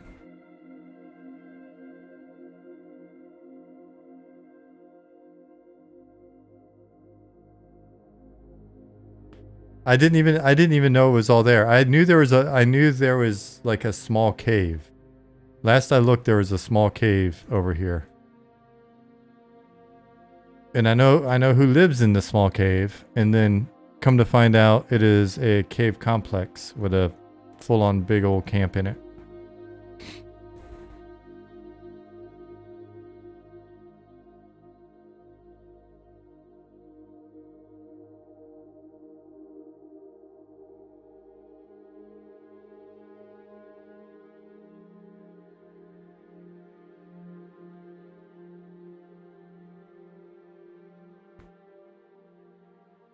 So now that there's a camp for these dudes, I guess we need to actually write some of their quests and stuff. Let me add that to the list.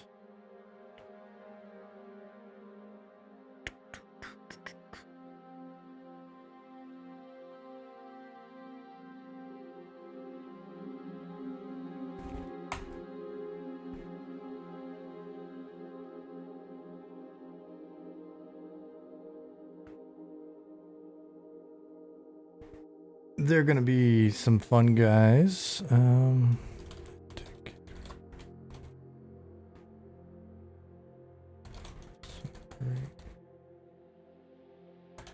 Named.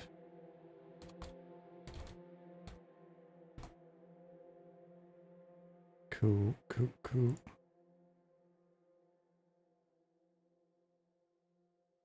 Dargith, do you know the zone of which I speak?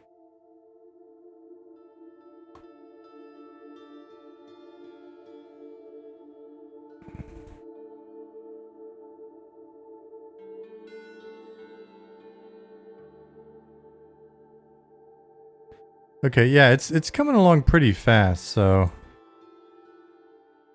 you'll see more of it, and then soon we'll probably start front loading some population changes, so that'll be a little bit more fun for you to watch.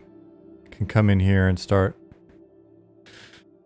changing up some of the mob population and populating certain areas like the camp that we were just in, even though they're going to need placeholder mobs because we don't have that race modeled yet.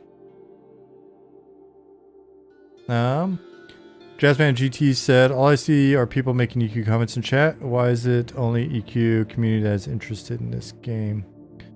Jazzman, where are you from? What's your background? And then I'll answer your question as well. Fire beetles, as far as the eye can see, choke the river with the bodies of dead fire beetles. It'd probably have a cool visual effect. Quarries must have dwarfs. You may be correct. Play EQ yourself. 2001, 2013, 2016, 2023. I think since a lot of us, the stream started just from like playing and streaming EQ and stuff. So that was like the initial core of the community, and then we started talking about old MMOs in general. But when we talk old MMOs, there are people in here that will look at something and be like, "Oh man, this looks like something from Dark Ages," or other people will look and go, "Oh, this looks straight out of Star Wars Galaxies," or right? So people tend to have their favorites. But during that period of time, you know, the early 2000s, 99, early 2000s period that we feel like is such a fun source of inspiration in terms of like the gameplay and design decisions and aesthetics and things like that. I mean, EQ is the dominant game, right? Yeah, and then that's the thing. Like my EQ interviews. Those of you that aren't aware of them, we may have another one coming up sometime soon. We'll see. Former teammate Carly, she may come on, so that'll get a new one going. I've reached out to a couple of other people as well, and we may also do some like repeats, get some of the folks that have done interviews before to come back on. So we'll probably do some more of those this year. But those of you that aren't aware of them, you can check out the Loving Robot YouTube, and I've got I don't know how many of them are on there. 20? Like 20 interviews or something like that, which, you know, with each of them being like 2-3 hours of discussing EQ, or in some cases it was folks that I knew from my time on EQ, but like the main topic is either Dark Ages of Camelot or EverQuest 2 or whatever. So Dargus says, I think I've played every reference inspiration game, UO, Deoc, AC, WoW, AO, etc., but I don't have the same emotional connection to those games as EQ, so I think I just draw references to it more easily. I think so as well. And, you know, for us, it's really been interesting from the onset. When we were first doing the EQ interviews and then playing on P99 or playing on Aerodune, a lot of times what we were doing was trying our best to objectively deconstruct what is it that we like about this game, right? Beyond, oh, it was the first MMO I played or whatever. And the more we dug in, the more we could find there was logic beyond just simple nostalgia that was driving the discourse.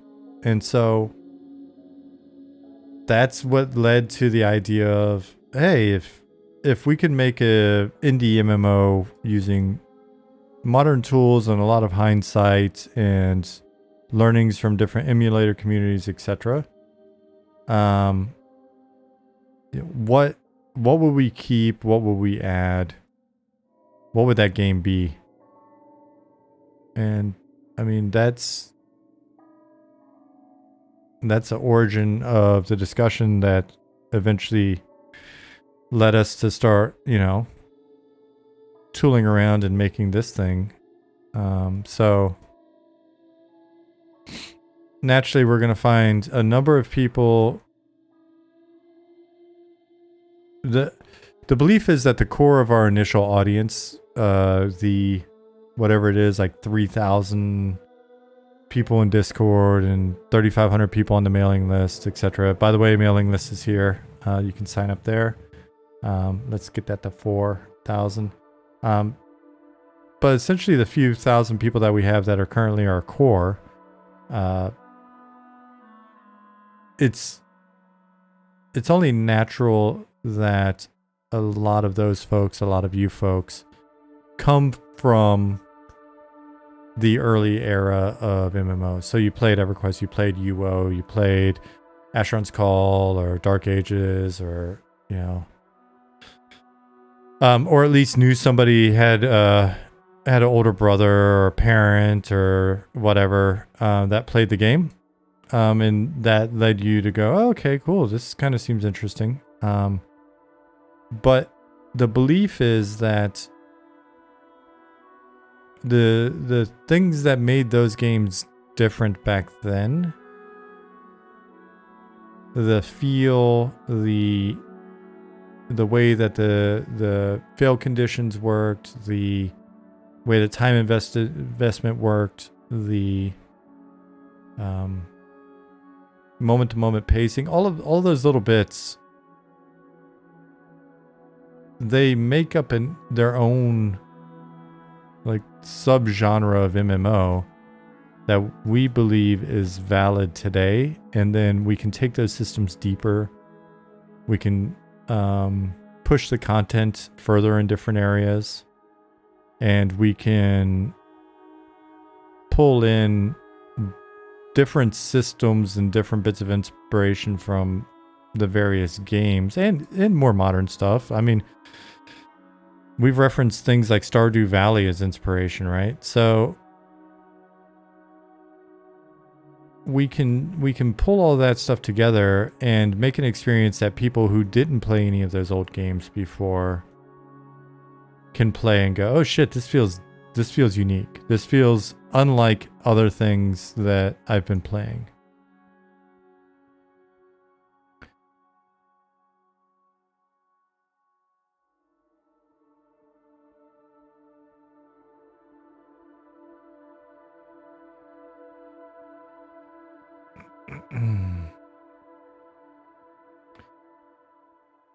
All of these deserts need some vaporator farms for swig vibes. Yeah. I'll be honest, I didn't play a ton. Played it during internal testing a good bit. And it was another one of those games that, like, when shit didn't run on my hardware, I just did not invest a ton of time in it. I had that problem with Star Wars Galaxies. I had that problem with EQ2. Though EQ2 I wound up playing a fair bit more than Star Wars Galaxies or Vanguard, but same problem with Vanguard.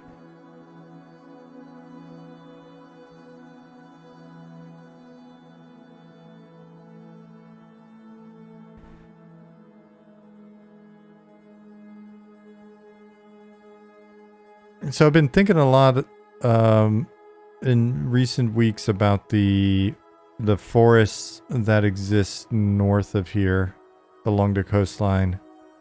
And we've been kicking around some ideas and talking about what some of that's going to look like, and pretty excited.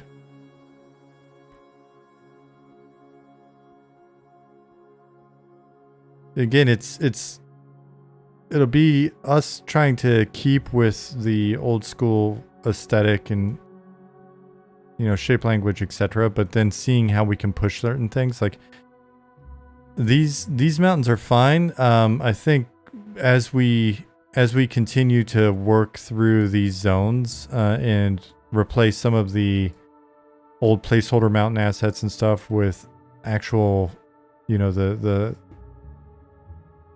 geometry that we're going to go with, it'll be nice to get even more verticality in here in terms of the look at the mountains and stuff.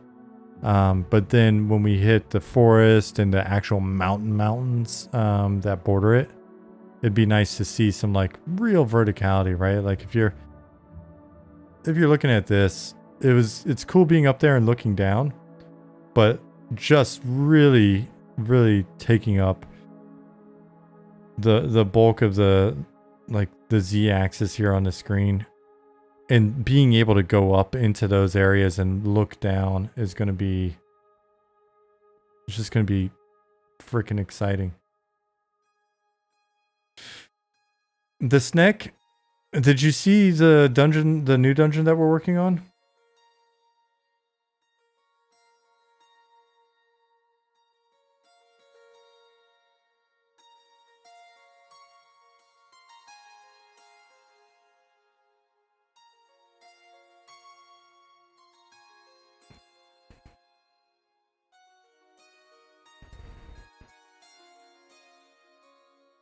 Maybe I'll pop back in there just for you.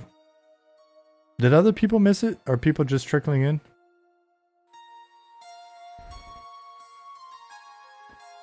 We have to get Simon to update the Night Harbor facade back there.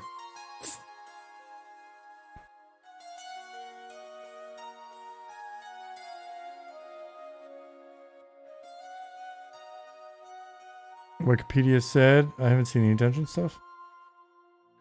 Alright. No dungeons at all. You haven't seen the old dungeons at all. Dargith.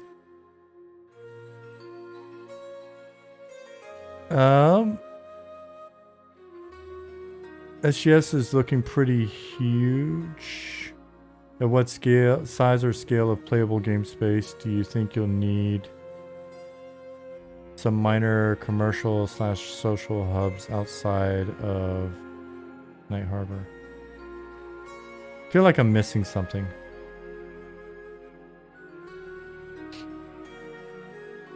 Help me understand.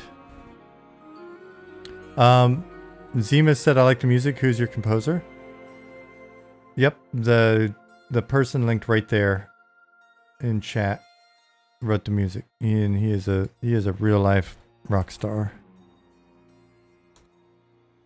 If you want the playlist, it's on YouTube. Here, there's a link for it. Oh man, it got dark.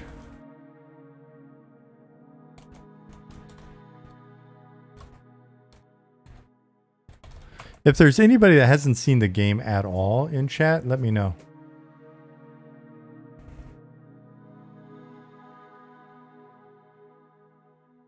Holy moly, it's dark. Are you making say we need a light source? Makes it way more excitement. The game in general, Jasmine. So yeah, my light source is burned out.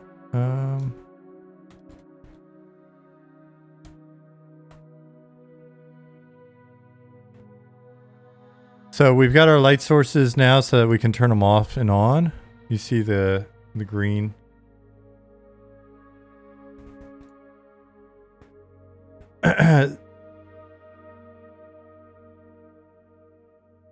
Jasmine said, I've seen you stream for like 2 hours before. That's all? Oh, man. Well, we also post everything up on YouTube. So, and it's more than just me. So you can watch art being worked on, etc. Pata streams, Zukin streams, Goblin streams. My VODs are up there. So you can skip around and see there's like more gameplay VODs and stuff like that. If you haven't seen them, it's also worth checking out some of the various VODs from the stress test.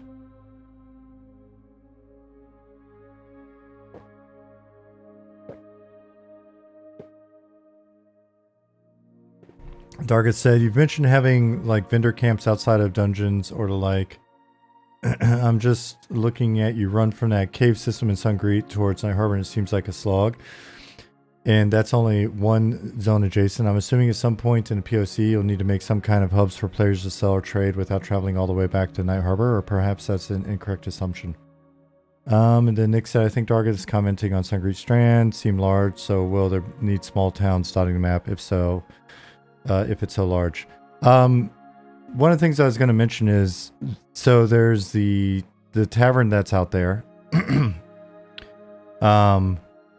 And one of the things I'd like to see us play with is player-owned structures of that sort, so that not everything's just like a random NPC that you know, again, kind of get in the habit of go to nearest NPC, sell all things, don't go back to city for weeks, kind of thing.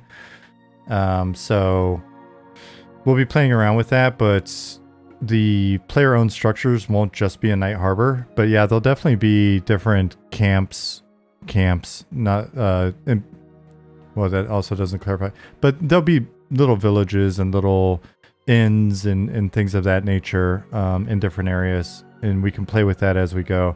But keep in mind, we don't have mounts in at the moment, we don't have pack animals in at the moment, and there are a number of other things that we want to play around with that are basically more player driven than just NPC sort of dump sites. So yeah, as we experiment with some of the benefits of going to inns or taverns, I think that whatever understanding we derive from from those experiments will also help us understand, are those ideas cool? Do they actually provide value to players? And if so, cool. Then does it create a nice feel and provide a benefit and hopefully more social friction than, you know, remember when you when you went to like was it Canos Hills, there was already like an inn there, right? But it didn't really do anything. And then when you go through to Karanas, there's some little villages or little farms and some inns and things like that, but again, didn't provide a ton of value. So it'd be nice to see how we can have those things actually provide value beyond just being a place for you to dump your items. And then see how much of that can actually be player driven.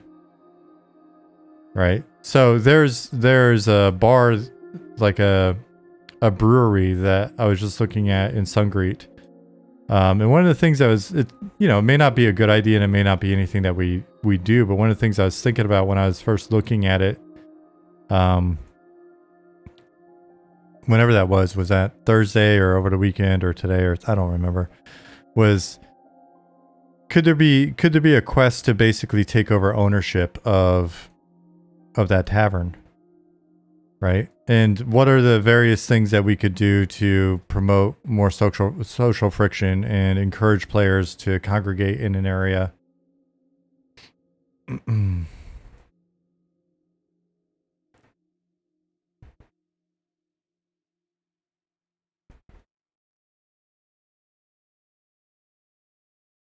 And we've talked a little bit about like campfires and other things that could be player driven, that could provide benefits. And I think that's probably in sort of the same vein of functionality as what we can do with areas like inns and taverns and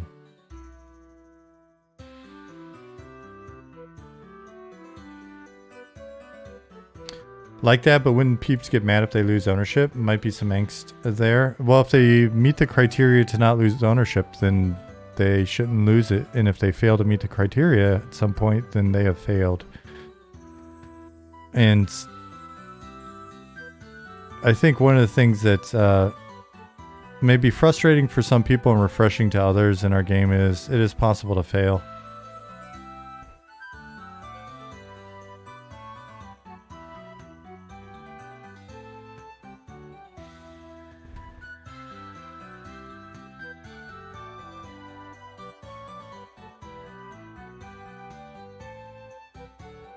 Failures to your default state.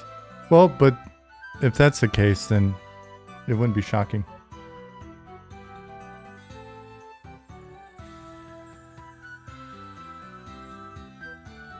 Thanks, Nick. Oh man, if you haven't seen the Ashira, it may have been a bit. Zima said, player created campfire in the desert that provides X benefit. May cause NPC AI reactions. Wolves avoid the fire. Orcs who want to come and stomp your camp out. It's feasible. Those are definitely ideas that the team has mentioned when we were talking about stuff like that.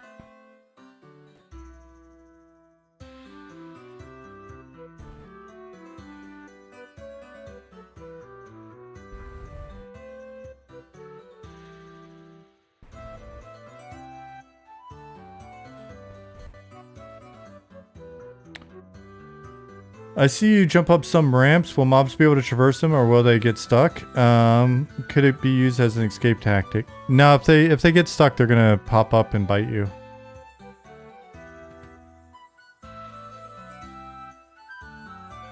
Dargit said it would be kind of cool if players could organically create safe spaces / player camps, like creating massive bonfires or caravan rings that suppress NPC spawns pathing.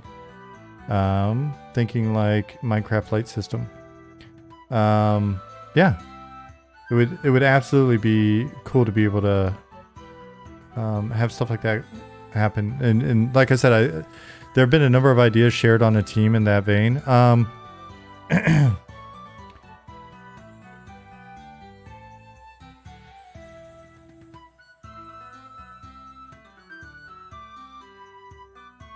Hey, Kilrain, what's going on?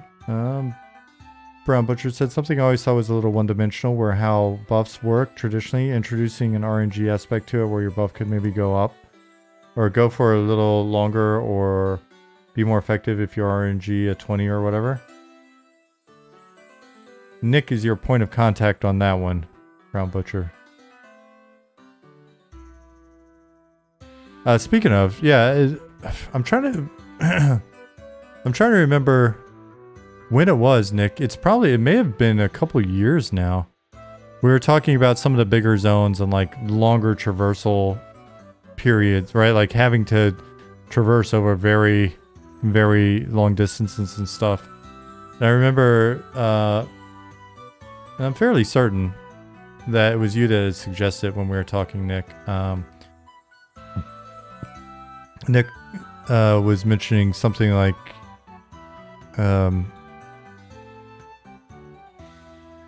we were talking about there potentially being things like abandoned inns and things of that nature as well, right? So maybe there's an inn along the way in Sungreet, but it's empty and kind of overrun and bandits have taken it over or whatever. And it could be something where you could go in, then if that area is getting used enough, then it could be cleared out, and that there may be a way to do a quest or do content or just keep it clear of bandits, which then encourage the NPCs to come take over and provide you with the benefits of the inn, or it could unlock it and make it something where, again, a player could take it over. But for me, and I may be in the sort of extreme minority in this. My problem was never the Karanas. I didn't mind the traversal. I love the traversal across the Karanas.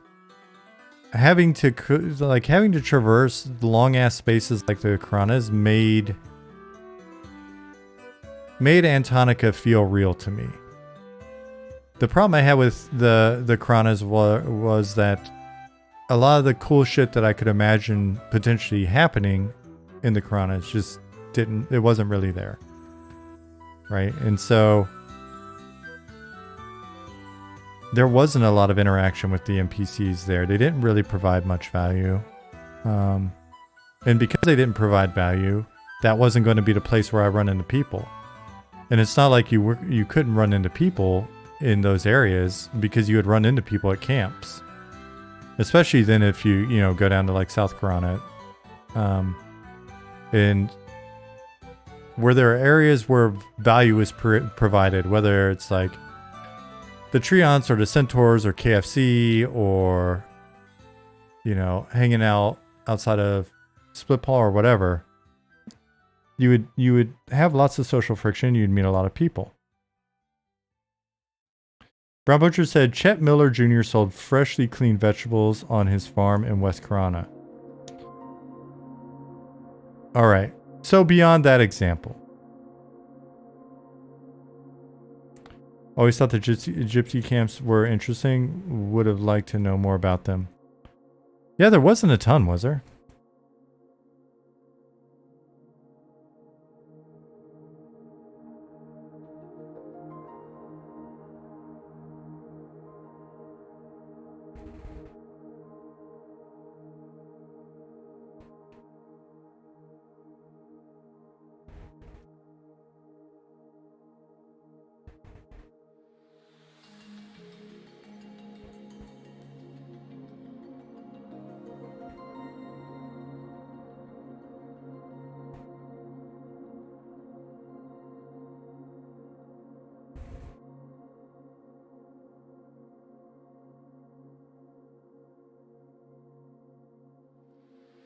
Darius said, I wandered into a magical GM event while traveling through the Karanas as a newbie in maybe 2000. It's possible.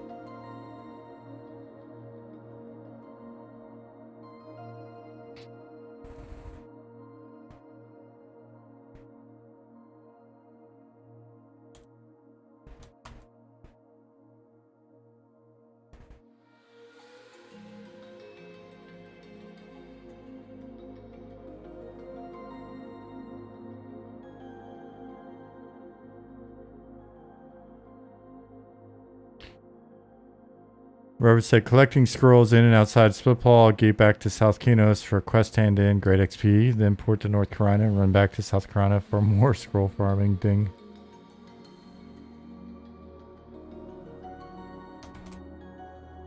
Darius says Karanas are definitely a great concept that would be even better with modern refinements. I love the feelings they invoke of being a real expedition to cross them when they were new to me. Yeah, I argue that to this day running across them still feels awesome to me.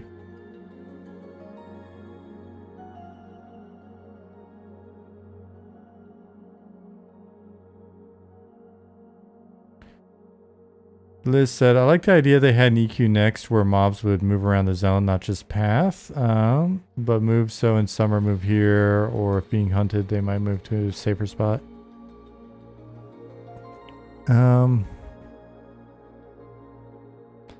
It's always interesting to see how well ecology concepts retain their value over time, or whether or not players think of interesting ways to break them. But generally speaking, I think if there's relatively low cost ways to approach getting some of that in, it's not a bad thing to experiment with.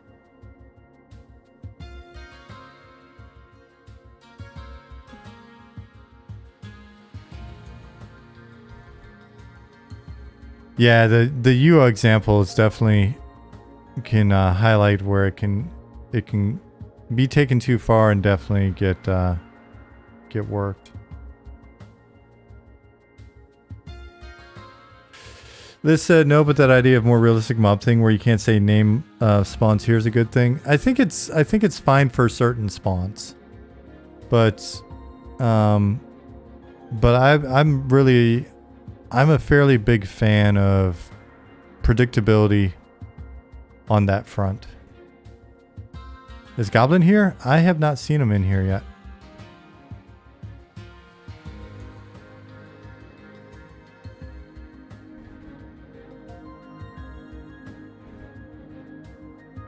I'm a big advocate of camping, and so the more that disrupts the flow or patterns of camping, the more I think it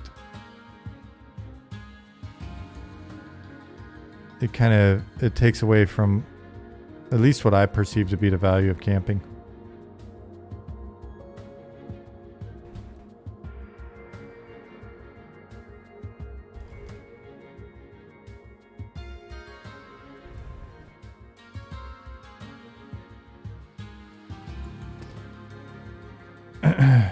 MMO devs' first question is always, how will players abuse this? And by abuse, we mean draw a penis. How will players use this to draw a penis? And then how will they use it to draw a swastika? And then after that, how will they use it to min-max in a way that we didn't expect? Or make somebody else's life very difficult?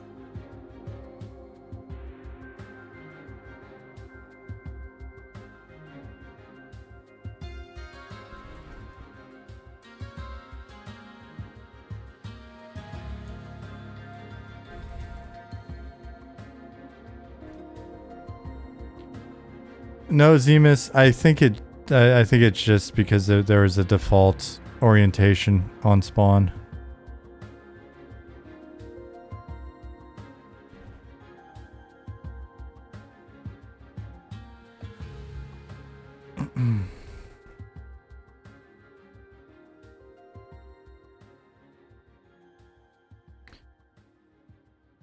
Ventilion, I hear what you're saying, but there is something very kind of, I don't know, fair about low percentage RNG.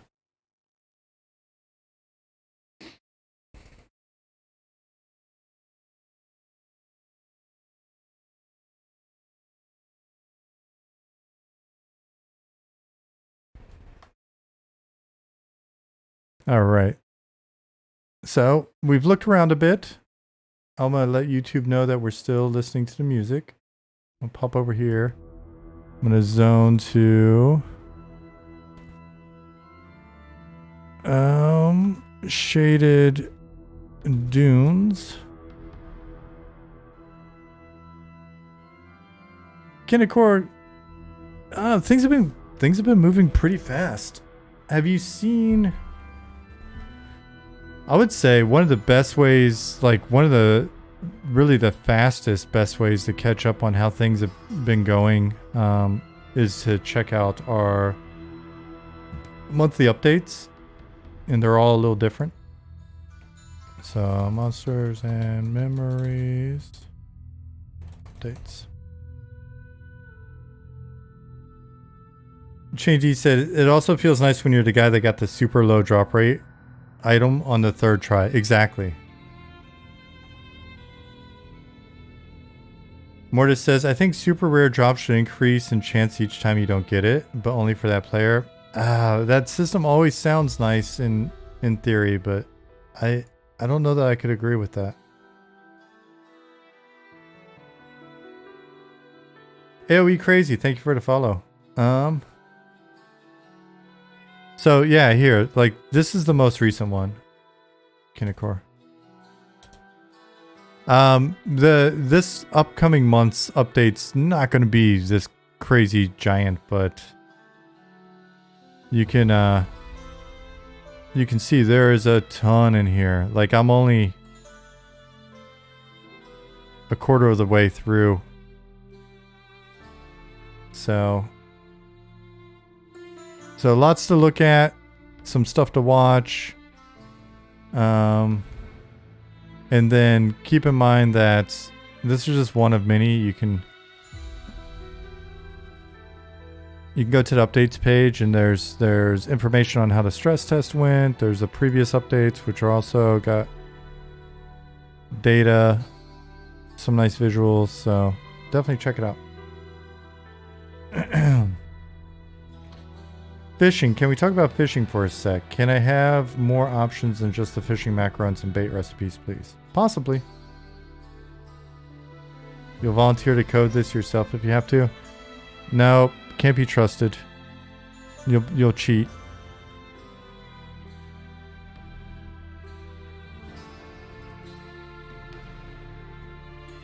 Yep, see? At least you admit to it.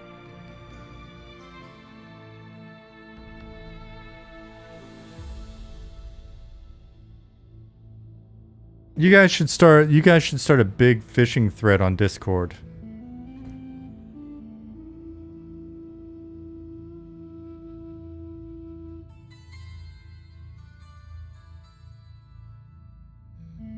What's your top favorite thing about fishing? You can mention it here, but I think the thread on Discord would be cool as well. Dargus said, I'm not in favor of the failure insurance mechanics to RNG. In my opinion, they don't actually feel good because you go in with the expectation you will get that item. So you have the measure of experience. So you measure the experience by how long it takes. Without the guaranteed element, it changes my entire outlook on how I decide if camping an item is worth my time. Yeah, exactly.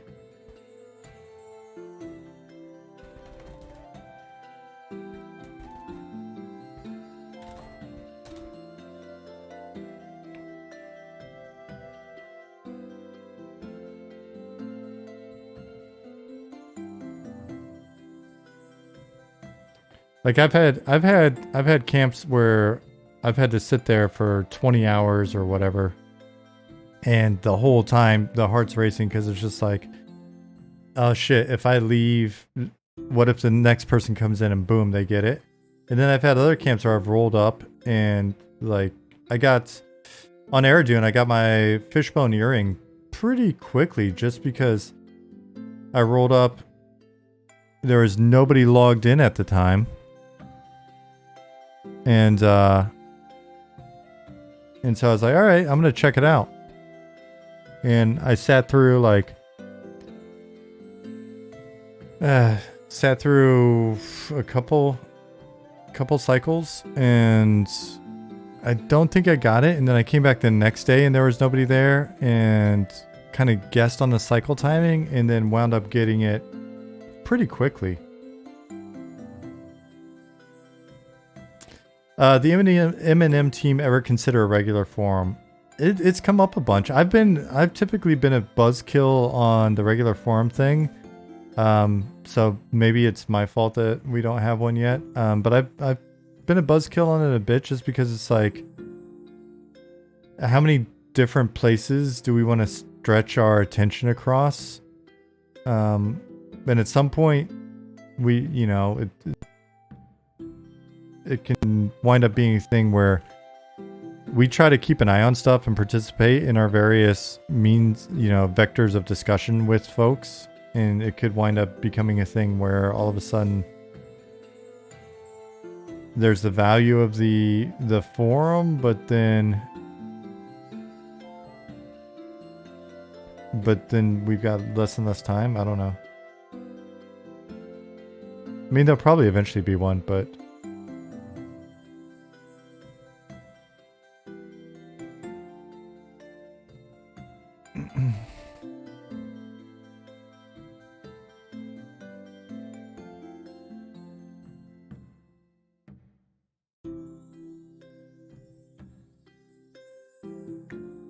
Zukin said, I don't think I can even keep up on Discord anymore. Yeah, there's a lot going on there. The cool part is there's a number of, it seems like there's always at least somebody from the team that's keeping up at different times.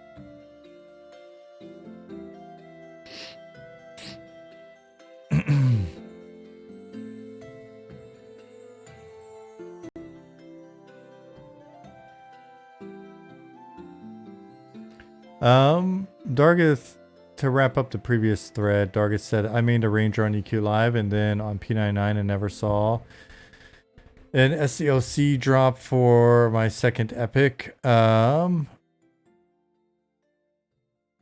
I ever get one to drop, it's still going to feel amazing. I'm not sure I could say the same if I knew I was guaranteed to get it when it finally dropped. Yeah, that's fair.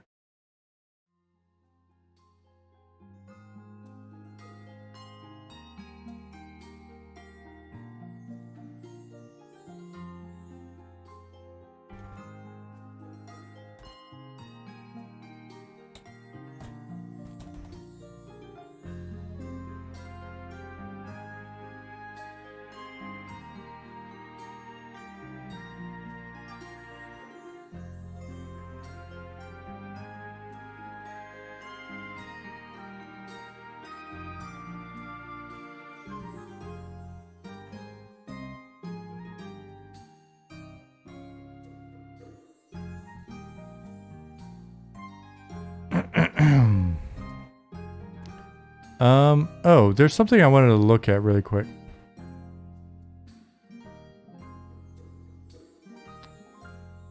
Log in.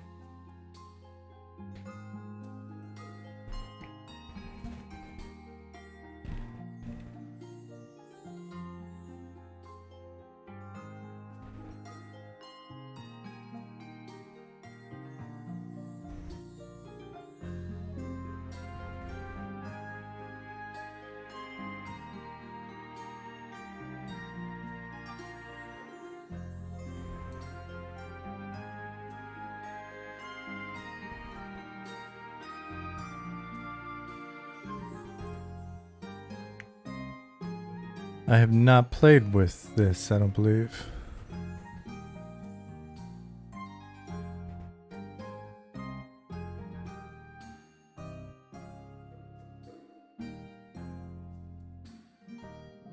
Oh, wow. Nice. Let's try it out. So Keith's been working on some tool functionality. Last week we looked at the player dressing room.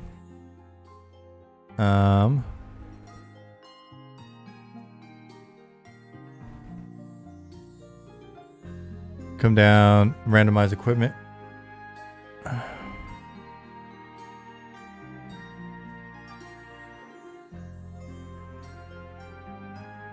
Let me do that again. Ken of course said, forgive me if this has been talked about before, but the latest AI stuff going around is pretty dizzying. Would AI have any impact on how you all do things longer term for the game? It just depends on what AI ultimately winds up doing in terms of providing value.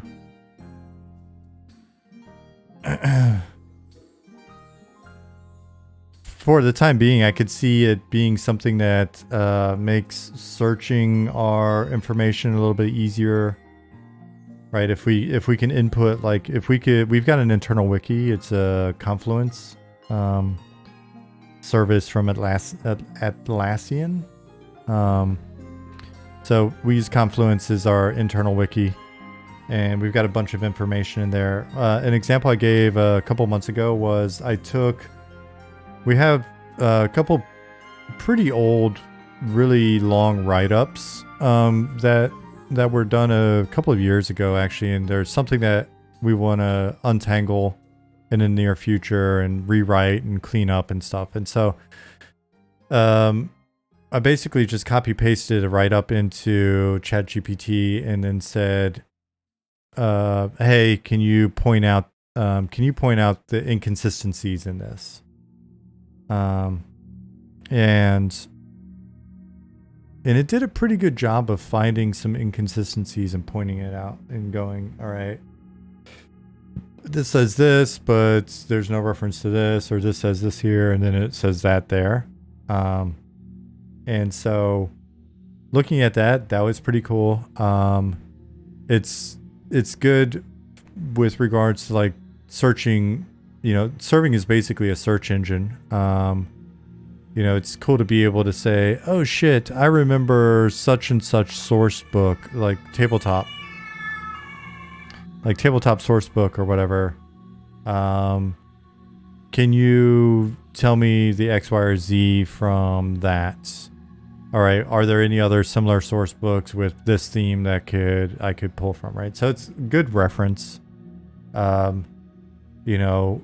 ChatGPT, can you make cool quests for us? Just doesn't work, and I don't know when it would work anytime soon, because you've basically got to establish a context for it to understand. I mean, it's feasible if you could basically have your database of existing quests in potentially certain formulas input. I guess it's feasible that it could understand the context of making a quest, but like making a quest isn't just dialogue between two NPCs, right? Like making a quest is got to understand the intent of the quest as it relates to its situation relative to other quests. Is it a class specific quest? Is it a class progression quest? If so, does it kind of understand the basic framing relative to other similar quests in terms of game balance or level of interest? Does it understand which NPCs would be appropriate for it to use in this quest? And how does it understand that? Is it strictly level based? We don't go strictly level based. A level 60 NPC may give you a level 2 quest, and a level 15 NPC maybe will give you a level 50 quest. And so then it's got to understand the targets and understand the value of those targets to you as a given player or player type. So, does it understand the locations and putting you through, how do you get to those targets, or right? So there's so much shit that a game designer will instinctively or automatically factor in to the freestyle designing of a quest, right? Like I would expect designers on our team, me included, who are sitting down to, I think I got bitten by a mosquito or something. Jeez. Woof. To be able to like instinctively sit down and know, okay, all right, I'm gonna start on this quest and I want to fill this gap over here. Simon just made this badass cave. I know the guys that are going into that cave. Cool, there's minor references to them. I need to flesh them out a little bit more. I understand their conflict. So I can start to have the players understand them a bit more by breadcrumbing to the bigger ultimate conflict that we don't want to reveal until much, much, much, much later. And yeah, so there's a lot of that type of shit in the creative space, especially when it comes to making like content of this sort, that I don't think there's going to be an easy way to just kind of AI that into existence. And there'll be a lot of, I think, cool parlor tricks of, AIs interacting with each other and having dialogues and all that type of stuff. Sure. What value is that actually providing you? Like, what is the value of their dialogues beyond just being like, you know, a knockoff Seinfeld live stream on Twitch, right? Like, does it actually, does what they're saying provide value when you're a player in this world? So yeah, that's now on the art side. Fairly certain we're going to be able to instantly replace all of our artists tomorrow with AI. So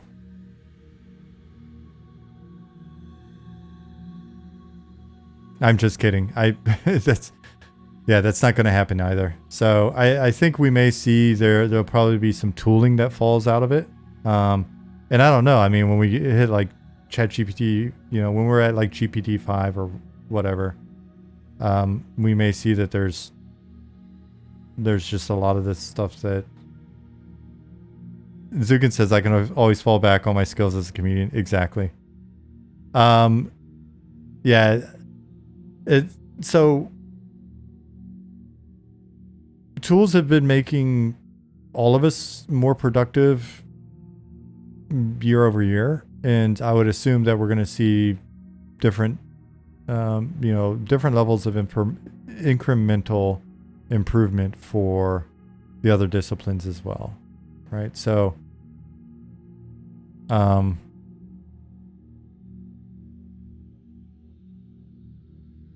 the existence of things like substance has made making art of certain types easier. So it's feasible that there will be improvements to tools using AI that continues to make I'm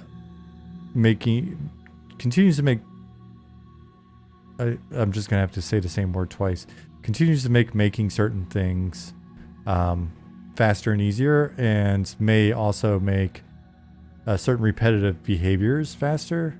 That'd be something interesting to see, is if AI is watching how you work and seeing repeated behaviors, and then essentially finding ways to kind of macro that for you. That may be helpful. But again, it's kind of like certain spell checks or auto suggestions in writing. Sometimes that's very helpful, and sometimes it's kind of like, just stop that. I would never do that shit. So yeah, I guess we'll see. It may make certain texture generation easier. It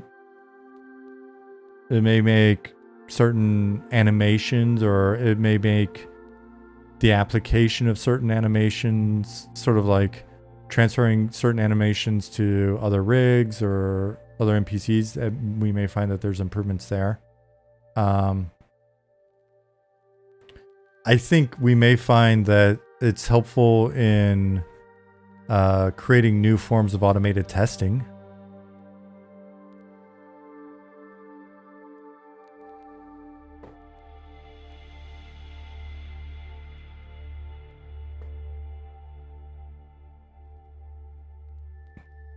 KSim says, ChatGPT is phenomenal with storytelling. I've given it such small idea prompts. It'll give me amazing results. For me, it feels like there's kind of an uncanny valley with the writing, where it can produce a lot of writing, but when I really dig into, like, scratch the surface of the writing, I'm not super happy with it. But I absolutely use it for brainstorming different things. And there are certain things, like certain names are kind of interesting, right? Because there's some shit that we just make up. Let's be real, right? When we're making content, we're just kind of like, what are we going to call this thing? I don't know. Smurkelwork. What words haven't been used yet, or whatever. That said, I'm not a huge fan of, like, every new thing needs to be made, or everything needs to be made new. It's, call an elf an elf. I say that. I know we've got our deep elves instead of just calling them dark elves. I think within the context of the game, you're going to see NPCs use the term dark elf just as much as they use the term deep elf.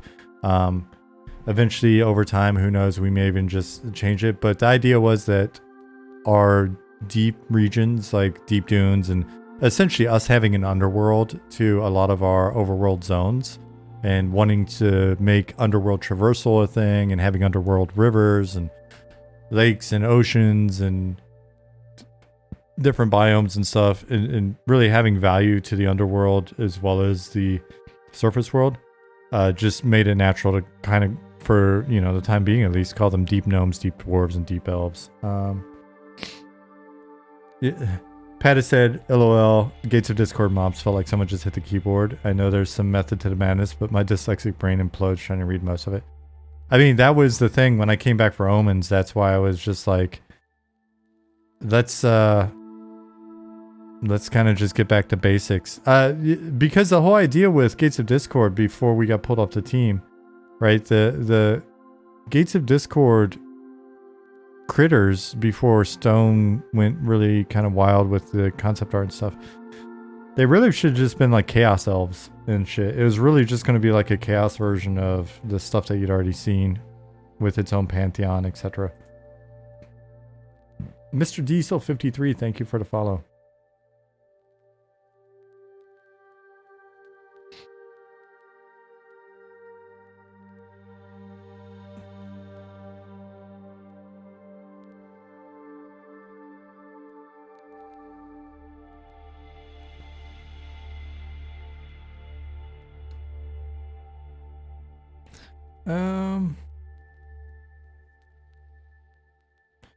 Bass keyboarding stems back to Vexdal and Luckland though. Oh, that's not true. Bill had like a whole, I could have sworn, wasn't it Fisher that had like a whole thing going there? Could have sworn he had like a whole language and all sorts of shit. He was wanting to do that. The main problem with Luckland was there was a ton of thought that went into Luckland and not enough time for execution.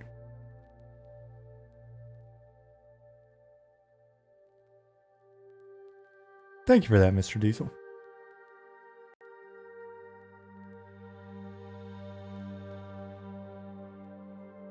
There's a doc that has English translations, but I don't think it was Bill's. It may be that Bill took over for somebody else. I forget that interview.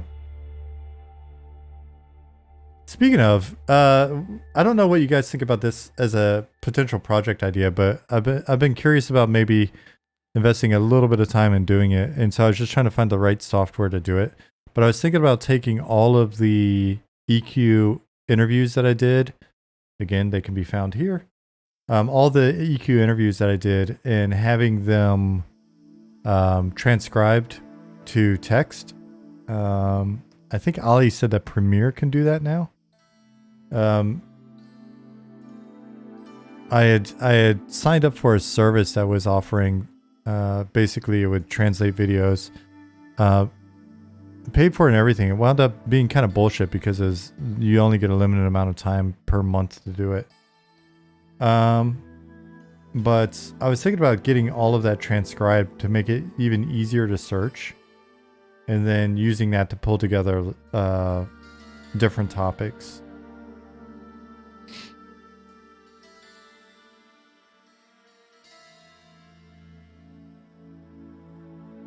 A10 hurrah.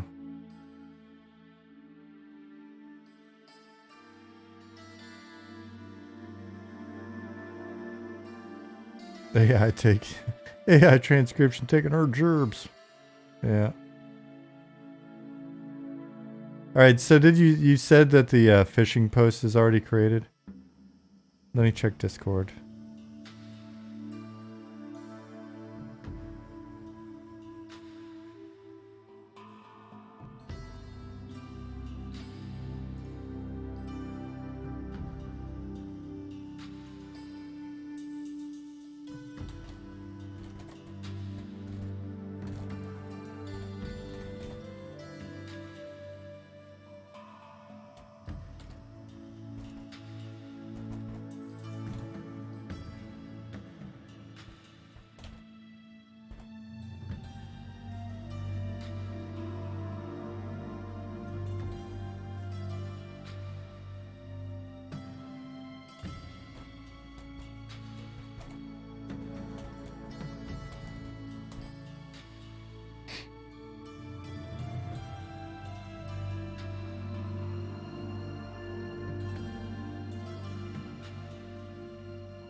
Let me see.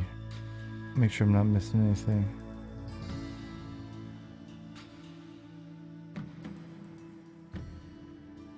Did you tag me in this? I'm looking at Discord right now. Alright, there we go. Fishing. A fishing thread has been...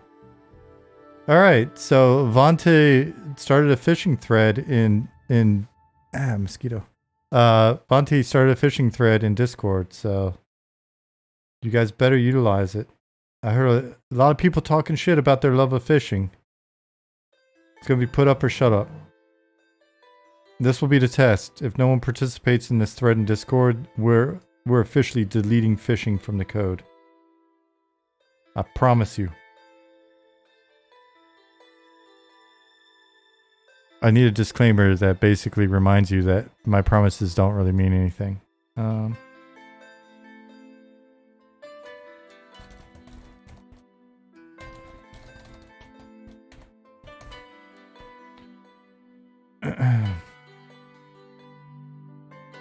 See, that's the thing, right? If I had all those videos transcribed into text, then I could easily search for all of X-Law references, and then I could find that topic. No, and this is not just phase one of me trying to get all the text together so I can turn it into a book and make millions of dollars, which would then be applied directly to the production of this game. Yep, Akivans. Alright, so we got NPC. Let's find ourselves an NPC. Let's say... Who do we want? It's all off a proper name. Cool. And what about... what's his damn name? Sexton Harding. Look at him. Alright. Let's see if we can actually modify this guy. I'm gonna open the DB and see if it...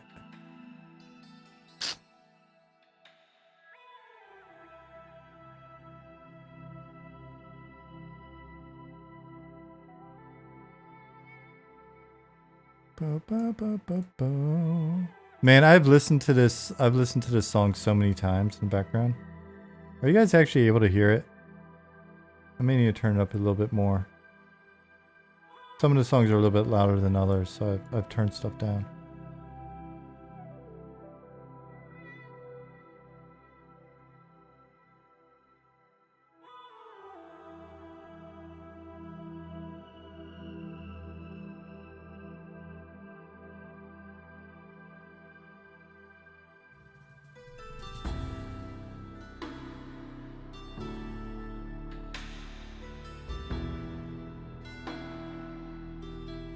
Alright, so I got my dude here.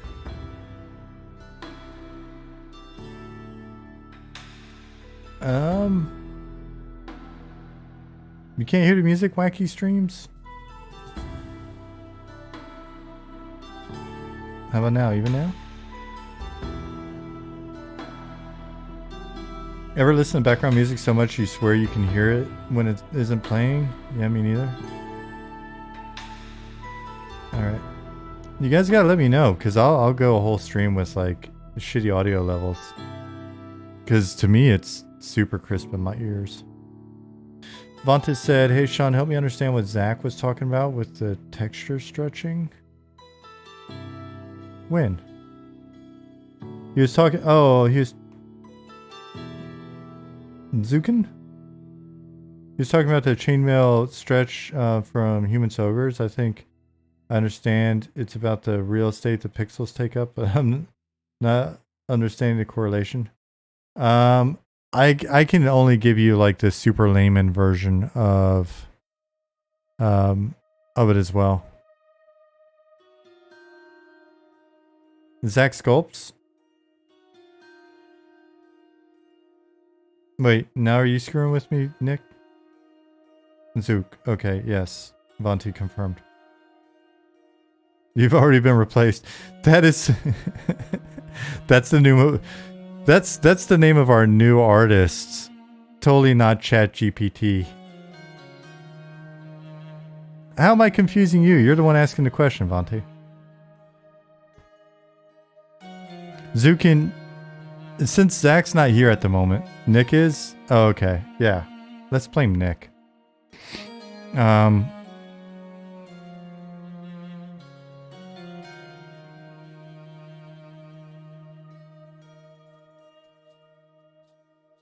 So, Zukin, since Zach's not here, we're just gonna have to rely on you.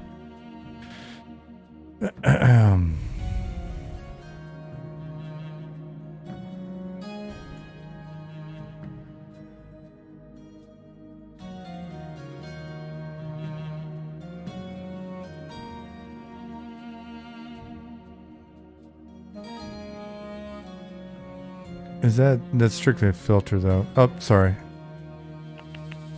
Here we go.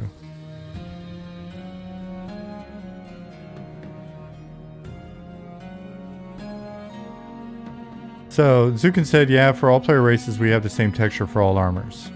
And then the tricky thing that we're doing is applying that to a different geometry, right? Like look at this guy relative to a human.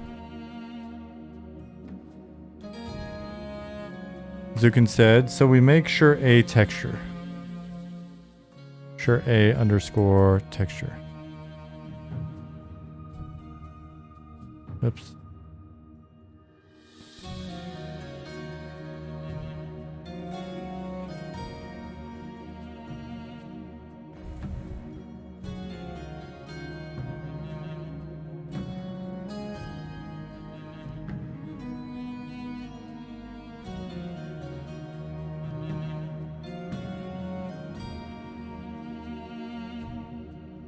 And then Zukin said, and we apply that same one to ogres, humans, gnomes alike. So we need to make sure that when we work on the model for the races, that the textures are laying out well enough that it doesn't look too distorted. Vontae says, oh, okay, I see it's a matter of the same texture being contorted to the different, to size difference. Yep, and it's not just size, right? Because if you look here, this is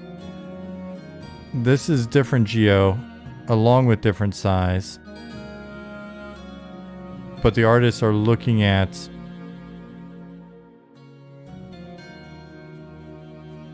where this belt winds up falling along the geo and stuff. And so then if we go to human, oops.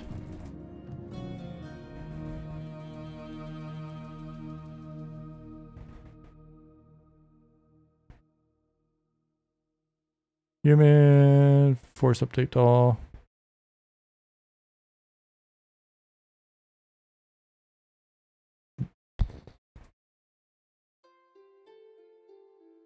No.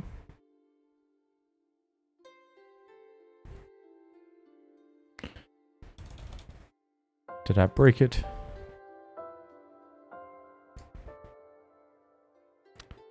I might have broke it.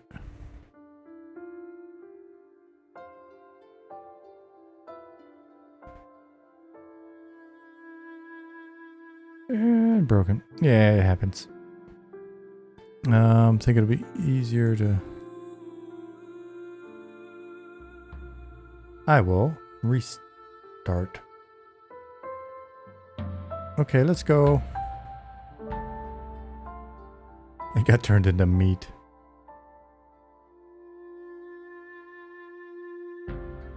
Oh, I don't know if you saw Brown Butcher. I complimented your choice in beers in your picture.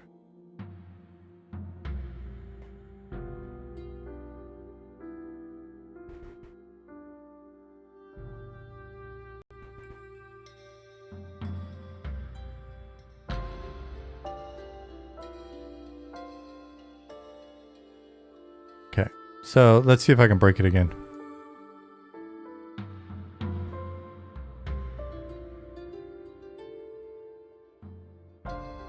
Alright, so this is me as me. I think we should be able to then see me as ogre.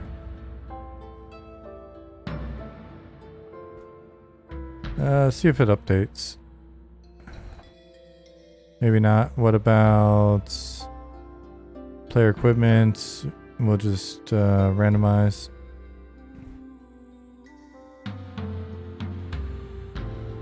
All right. So it looks like this.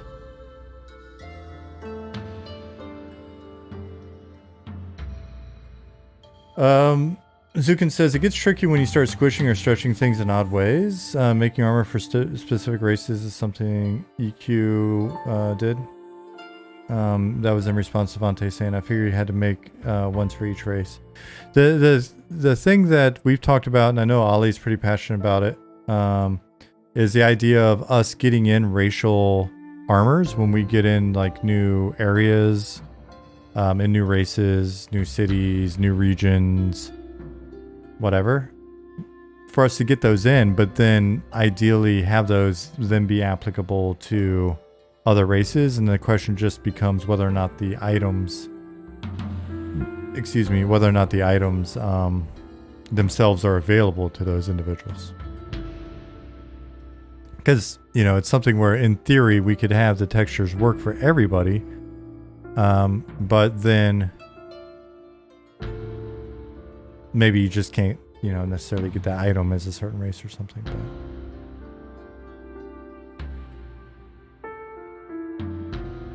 yeah, so this is the same setup that the ogre had on the human now. And then I'll see if I can break it.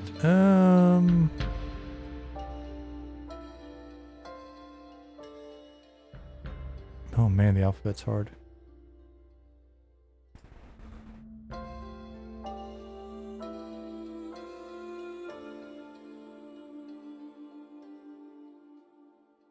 So there's still some stuff I think that may be in progress, but overall you can see.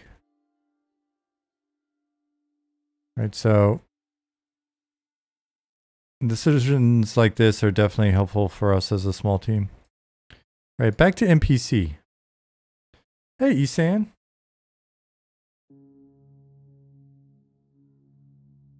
Yep. Zukin said, yep, what we can do is make the texture and then stick it on armor that only ogres can wear, for example, effectively making it race specific, but still technically equipable by all. Yep. And then we could set that as the standard, and then we could be really, really cool and put in some hidden, wonderful, epic quest that allows you to prove your worth to the ogres, and then you can get that breastplate as well, and then you'll be pretty distinct and you'll win Fashion Quest.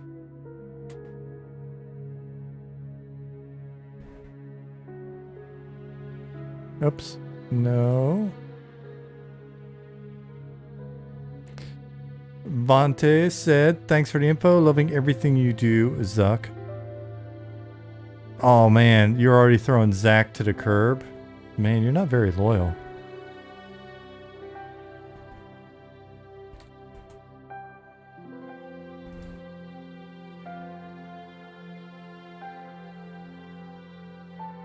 Zuck scopes.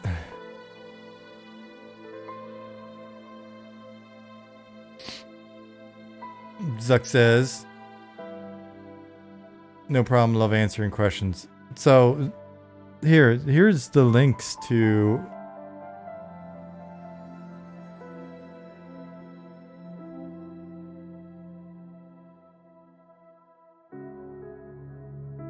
everybody else's Twitch. We gotta get VGFX on there.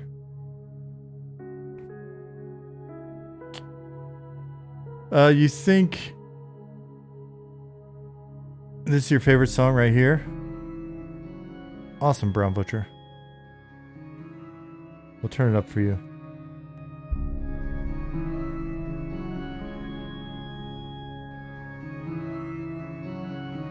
This song's dedicated to Brown Butcher. Making the bold move of drinking Yingling Flight. It's very refreshing.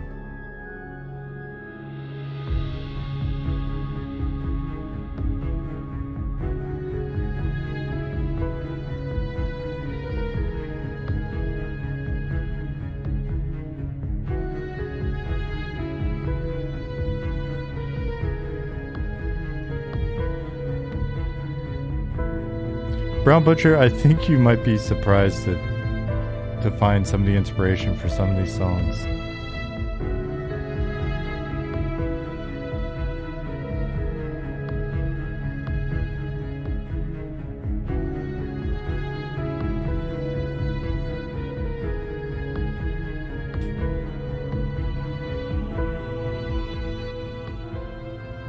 Mortis says, you think you can make armor for human model and use AI to superimpose the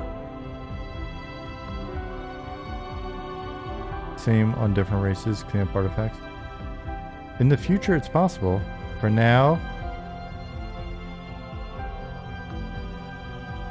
we've got Zach.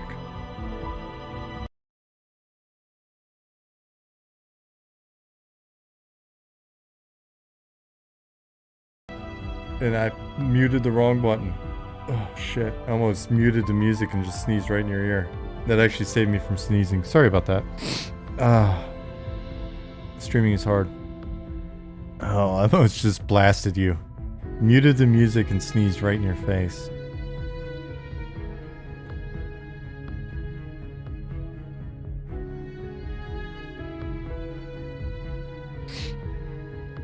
Pro move.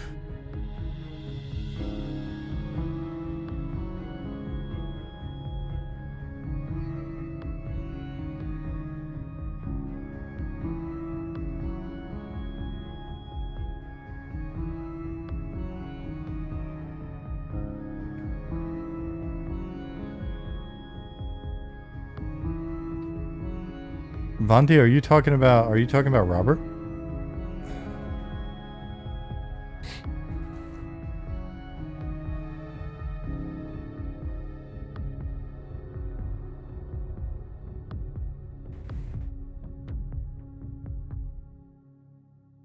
The horn working in music? It only cost us our souls. Weapon said, this one has a big Twin Peaks vibe. It's pretty awesome that you... I don't think...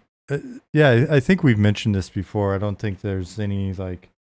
We're not hiding any of this info.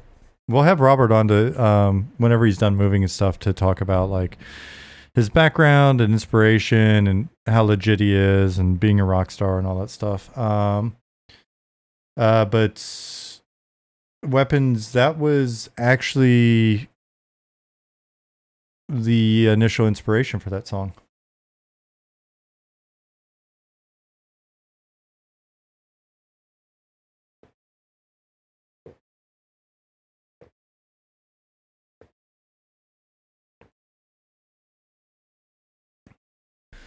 It was literally like a what do you think about some Twin Peaks vibe for this undead dungeon?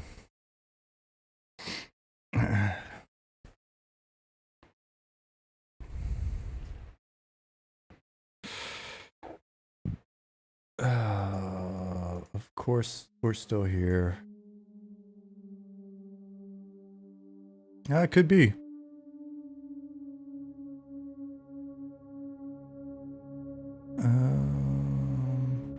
All right, so we got our dude. Features. Let's check something out. Let's find him in the actual database. NPC. Data. Sexton. Oh, show all. Sexton. Cool. Is he supposed to be...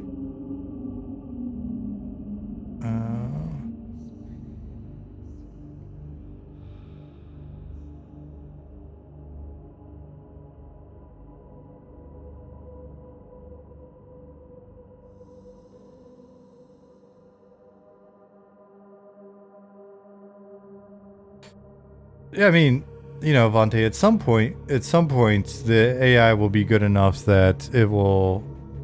I mean, it won't be making the content as much as it'll just be a dynamically tailored world for you to lose yourself in, that's basically learning from all of your metrics in order to provide you with the greatest sense of satisfaction and challenge as possible.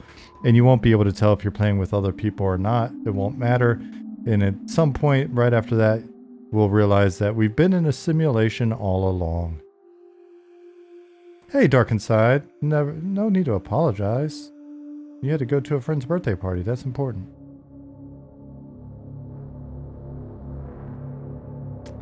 Cool. All right, so let's look at this dude. Let's hit him with the... Nope. Let's hit him with like the... I want to hit the... Stun it. Yeah, that one. Don't want him to look too healthy.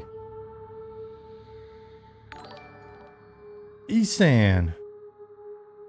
Thank you for gifting Dark Inside 1 month subscription. Thank you for your continued generosity, brother man.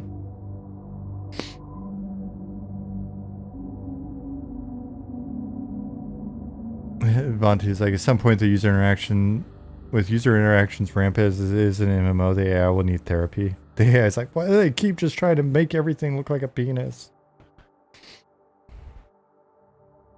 I don't understand their fixation.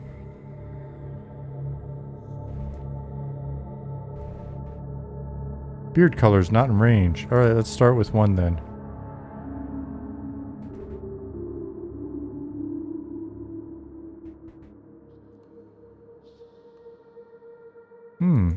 I wonder if it's not updating because it wasn't in range before.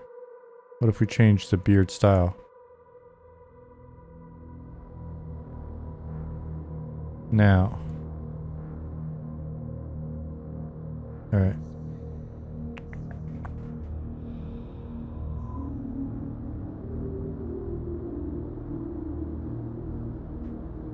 So if I save him now, let me go check in the database. We'll take a little look at these values. Skin tone.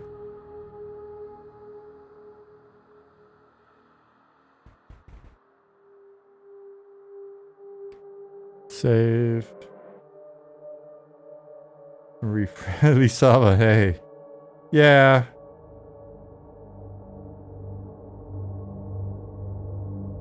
I made the mistake. I made the mistake of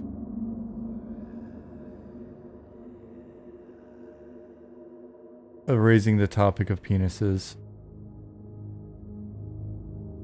in their MMO player fixation on them, or the creation of them. Well, not just MMO players. It was probably one of the first things made in Minecraft as well.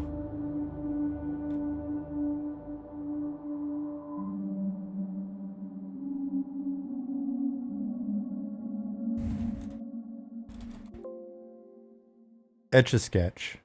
Yep, data uploaded in the database. Cool. Now load NPC. Let me know if that gets too loud for you guys. The theme song goes pretty hard, but I don't think it's that loud.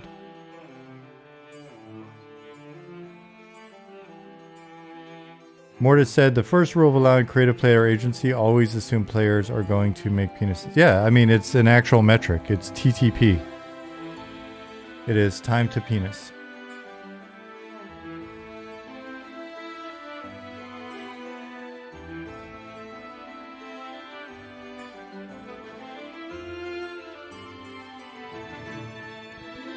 Vonti? No, we can't do that. Alright, well, beard color change now. It won't. Forestall update?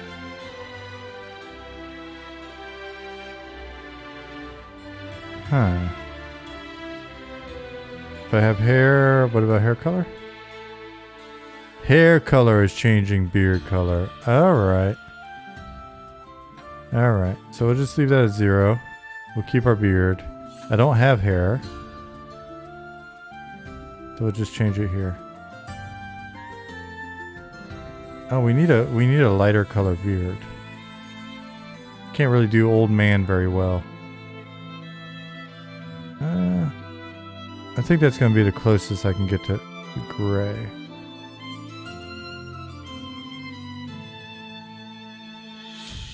Wait, TTP is real? I thought the show Mythic Quest made that up. No, it's been a metric for a very long time. Hey, John.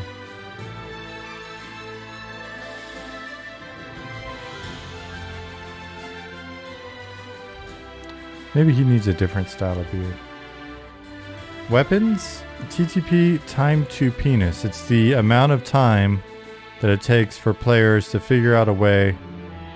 Oh, I think this is better for him. Figure out a way to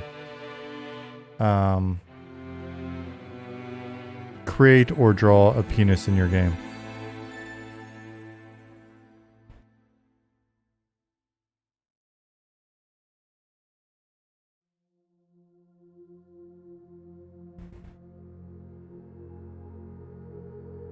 Now, if I could combine the sideburns with a nice beefy mustache, then, yep. Cool. All right, so here we are with him. Now let's go to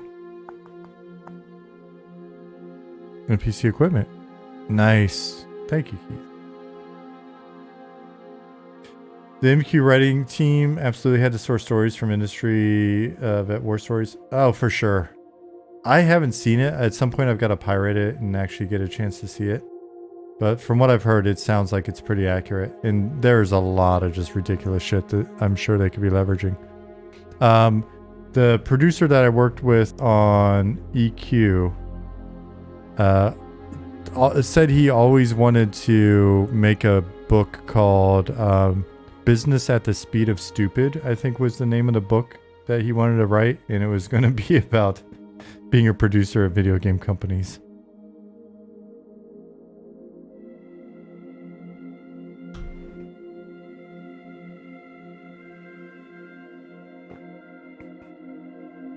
Um, 3PO, this is a pretty new tooling, so we'll be working out little things like that. Will female dwarves be able to have beards? Yeah, I'm assuming there's going to be some beard options for female dwarves.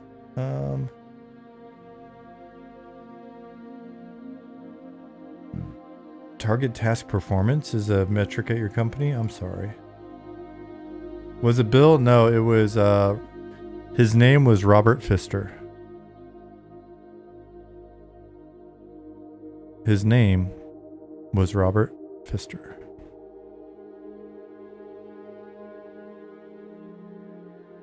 Can we have middle-aged beard choices, gray speckled and randomly? Stretch goal.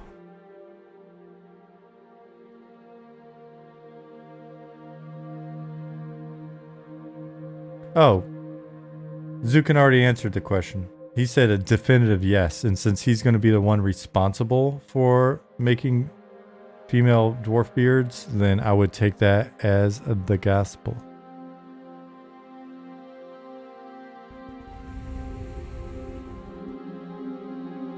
The gospel. The gospel according to Zukin.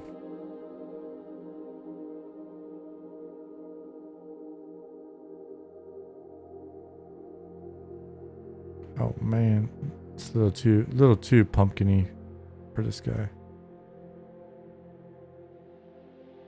Nope.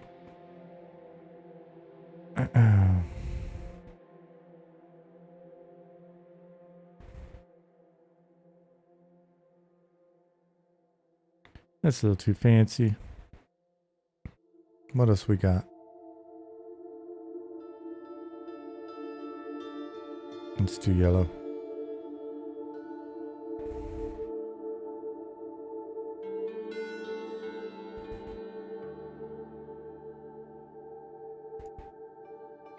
What?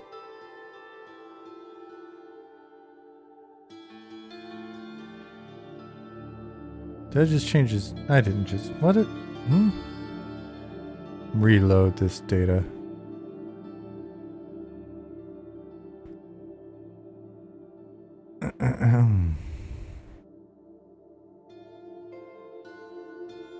Oh, did I save the sideburns? I guess we'll see in a second. I may have to fix sideburns again.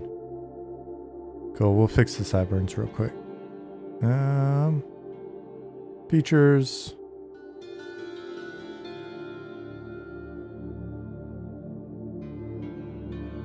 Beard. Not hair. Hair color.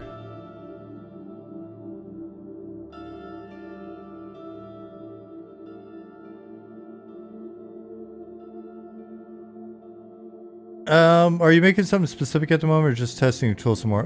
Testing the tool some more while just knowing that I didn't put a lot of effort into this guy's his setup. So I figured I'd use them to kind of play around with, and if we made something that looked cool, then I would save them out.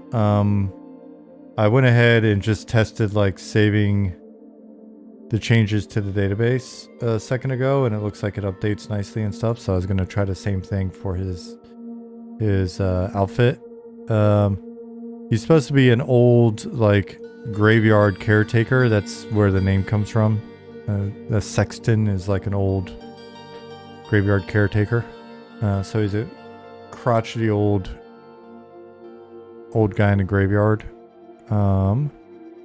That I need to add some quests to. No, you go to him for at least one quest. Yay, I caught him online today. I was worried I wouldn't make it in time. Hey, Nicodemus. Thank you for 20 months. Why do you ask, Sukin?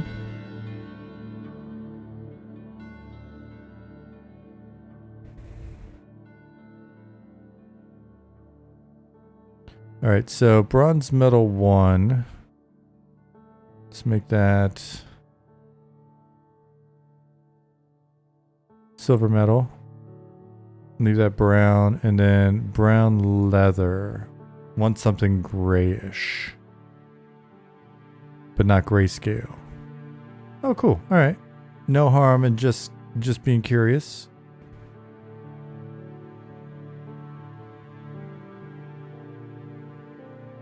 Ah, that'll work. Nicodemus, thank you for your continued generosity. 3 gift subs. August Burnsville, Kilrain, and so on. And congrats. It's very kind of you, Nicodemus.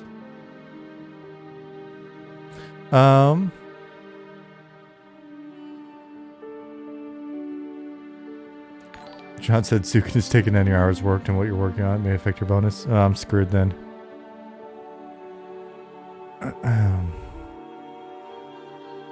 So we got this going on here. Let's look at his trousers.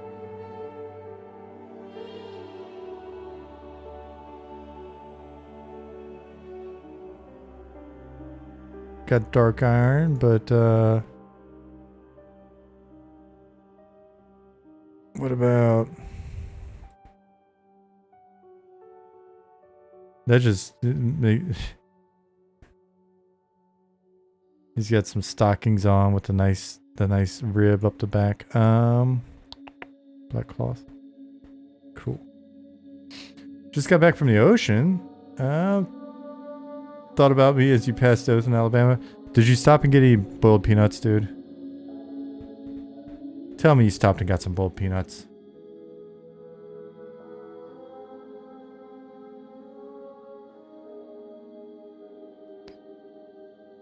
When you're going through Dothan, Alabama, you gotta stop and get some boiled peanuts.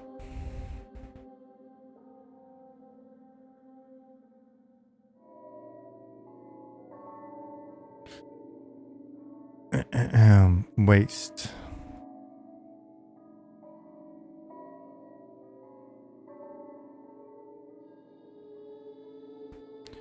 And didn't see anyone selling them. It was stormy down that way and back up. Oh, yeah. It's been a while since I've experienced some true Alabama, Florida storms.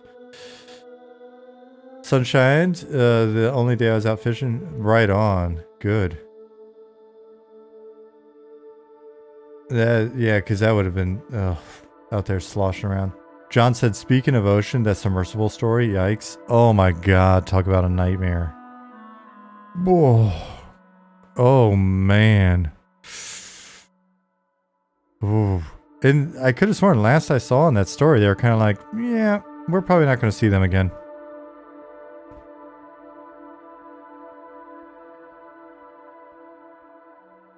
Oh. Oh. I'm not a big. When I was growing up, I liked the water. I'm not a big water person anymore.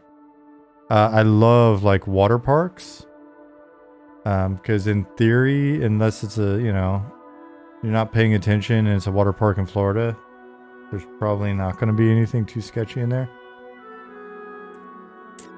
Yeah. So Vontae, as John just said. Submersible on its way to tour the Titanic wreck has been lost. 5 people on board.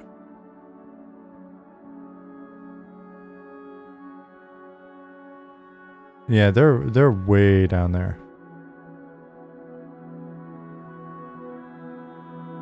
Yeah, you should be able to find it pretty easy. The story that is.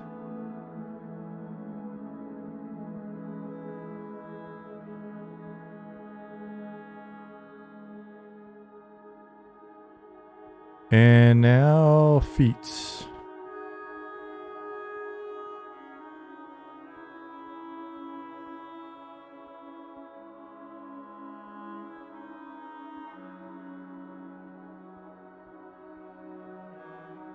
Cool. 96 hours of air. I couldn't imagine. Yeah, one of the 5 people is a billionaire, I guess. Because I have to assume it's not cheap to go visit the Titanic. All right, so let's see if I can save this. I'm going to check the data in the DB. $250,000 a seat. Yeah.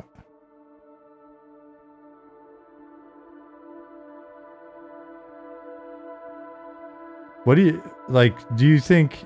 I don't even want to. You know what? It's bad karma. I'm not even gonna.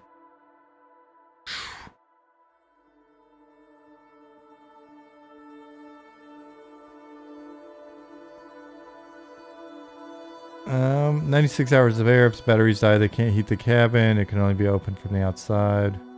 I mean, they can't open it anyway, right? Like, if they're down there, just the pressure. Like, that's such a sketchy place. Curious why it doesn't have 28 GPS trackers on it. I'm curious why it doesn't have like 43 like safety lines on it as well.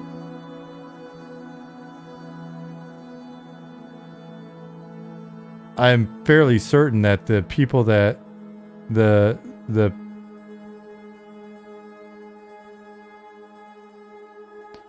Oh, Sneaky Russian said the weights on a submersible are supposed to dissolve over time and they'd surface eventually. Yeah. Right, but even if it surfaced somewhere, the people inside can't get out. No transponder. Yeah, but if it surfaces anywhere, there's no transponder? What?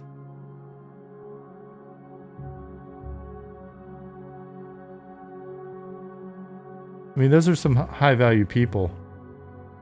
I'd be shocked. Seems like they should have an auto dissolve button on the inside. A big ass one, right, Nick? Nick immediately QA brains it and it's just like, excuse me. Oh man.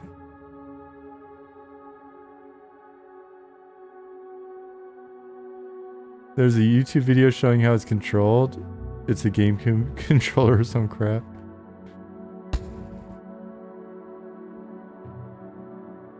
You gotta pay extra for the sub with a transponder. That is $250,001. Yeah, I'm not gonna. Given the people that are in it, I'm very curious to see if they're responding.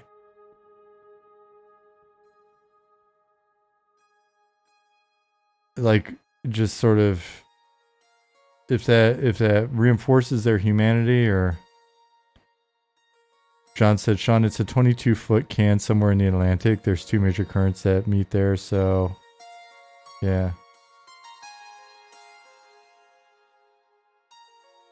Yeah, I think the transponder under the, like, at that depth is less about what I was picturing. I was just saying if it does surface, which in theory it should surface, right? Because the thingy should dissolve and it should pop up.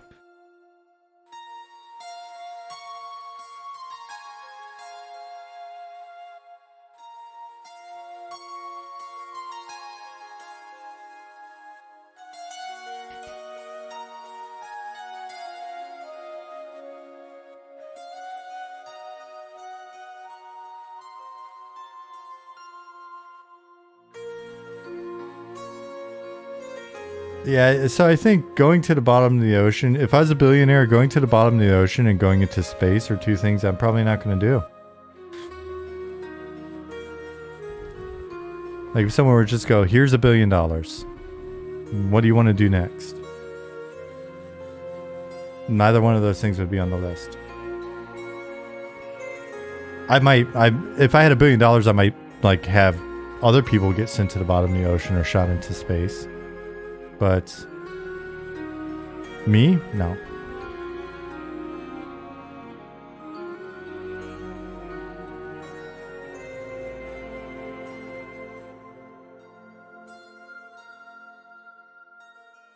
How much of the billion would you commit to building this game? As much as of the billion as necessary. And you'd be shocked. I think we could get it done for a lot less than many other games out there. Texas Ninja 33. So is the game completed for me to play yet? LOL. I'm going to guess by the last 4 characters in your message that you know the answer.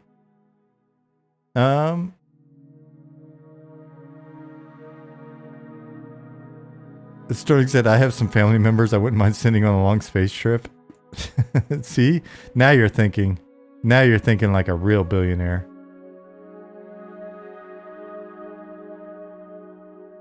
Gilmere said, a pinger is a DF source for passive sonar to detect the sonobuoys.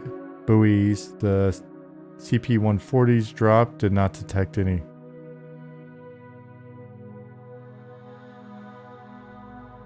Oh yeah, it just, wow.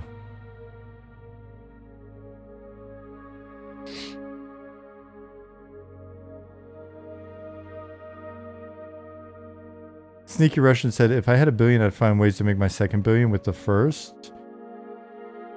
With games and or market segments filled with stupid people and outcompete them. See, now you're really thinking like a billionaire. If I had $1 billion, the first thing I'd want to do is try to make $2 billion. Are we planning another stress test soon? We don't have anything. We don't have anything on the radar for soon. Gilmere.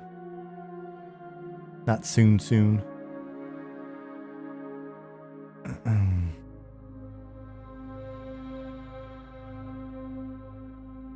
Texas Ninja says, I haven't looked forward to playing a game in a long time. This one has me on the edge of my seat. And you just followed today, which then means... How did you find out about us? And are you in our Discord?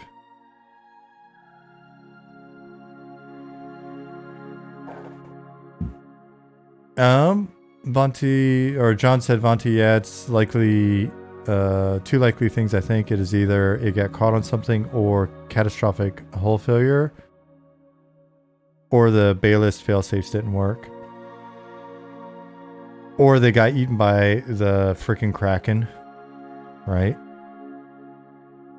Or they fell into the watery, like, abyss to hell that's probably down there, or they got snagged by a UFO. There's all sorts of shit down there. Dude. The shoreline's dangerous enough. Texas Ninja said, I watched the last stress test. I followed today because I'm off work, and when I'm home, I don't usually see a stream going. Oh, right on. Cool. Well, welcome. Alright, so this guy's good. Did I hit save yet?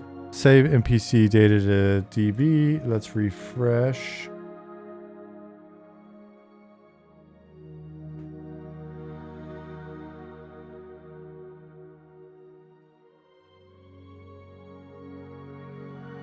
And then Sexton.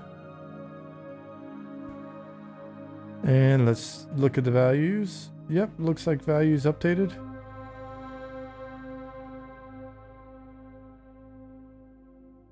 Kaiju. And Zukin said, I think you're onto something. Time to build some giant robots for fighting just in case. Somebody contact the Y-Files. Jasmine and I have basically gone down a rabbit hole. I think we're quickly getting to a point where we've watched at least like 30% of the Y-File episodes.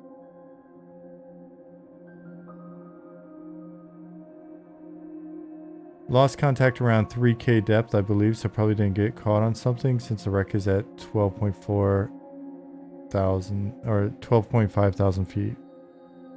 Oh my gosh. Oh, that just gives me goosebumps.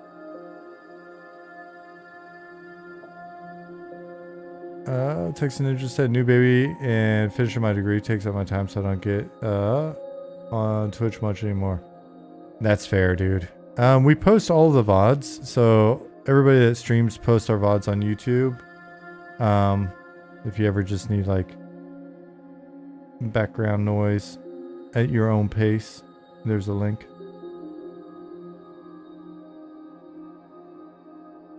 Anyone else hungry for seafood? Don't get me wrong, I love seafood. I just don't want to be the one going out there to get it.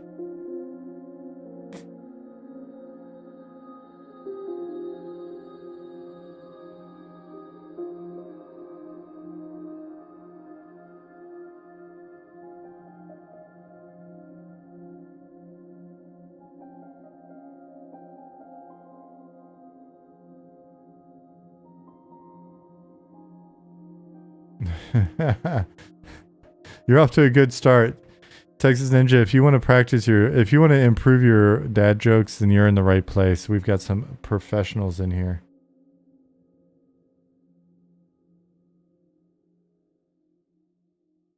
There are giga-large giant octopi that have been known to attack stuff. They seem large enough to be attackable by one of those. Yeah.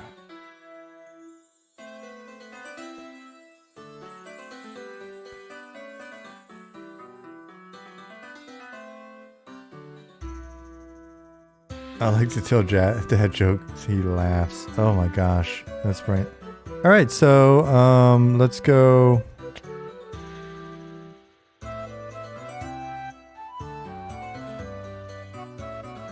Yeah, so this guy should be good to go now. So let's actually check him out. So let's go back. Let's enter world. Perfect Storm was a perfect movie on why you leave that stuff to the experts. Weren't those guys experts though?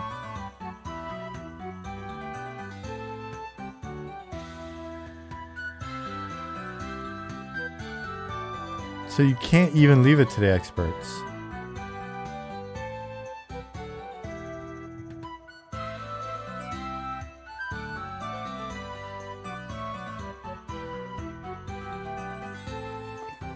Nicodemus said, I had a blast in golf, caught some red snapper, black snapper, a wahoo, and a king mackerel. It was awesome.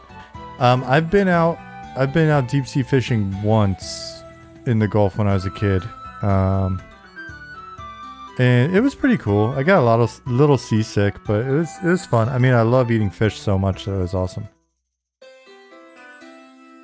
Now, slightly different but related story. The first time I ever did mushrooms, I was coming back, like trying to sneak back into my house, and I forgot that my dad had gone deep sea fishing down in the Gulf that day. And so it was like 2 a.m, and I come in, and my dad's in the kitchen cleaning fish. And Hello, smiley face. it was very tough getting past there, being on normal. Hallo, wie geht's? Ishibatari, vielen Dank für 28 Monaten. Hoffentlich alles ist gut mit dir. Are you going to fade mob labels so in the dark you can't see where everything is? And by the nice cyan bit of text. I mean, they don't render that far out.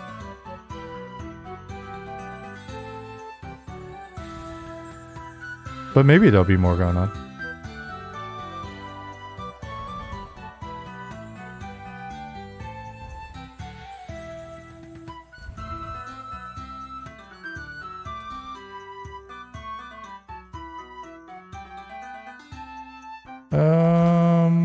All right, let me turn off aggro.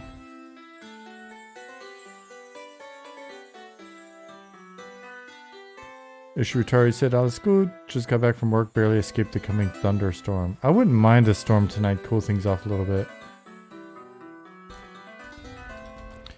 Liz, in all seriousness, there may be a ticket in our GitHub for that already.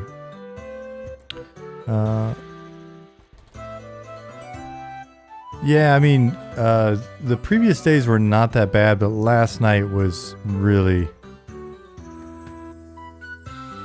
kind of sticky in here. All right, so here's the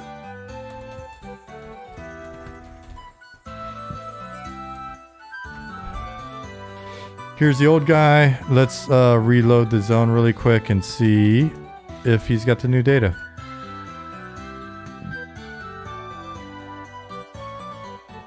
Liz said it's horrid weather-wise here in UK too. We have had a few bits of thunder, etc., but it hasn't helped. Yeah. Oof. Sometimes it just makes it worse. Oh, jeez. This guy's monochromatic. What did I do? It kind of works, though. Or does it? Wait. Was that me? I mean, he's got brown shoes.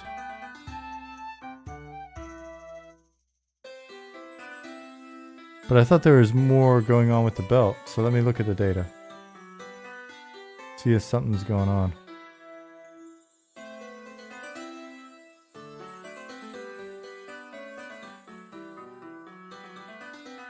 He looks very emo.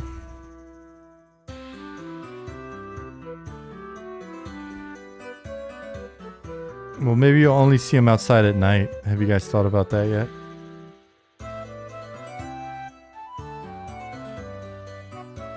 Or I just made him too monochromatic. He clearly went shopping at Hot Topic, or he let me dress him.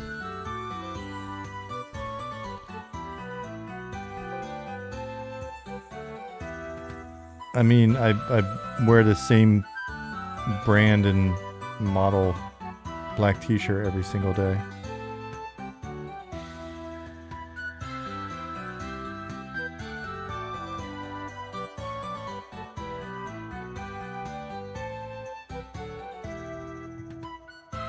Looks like he has a shit ton of sunscreen on.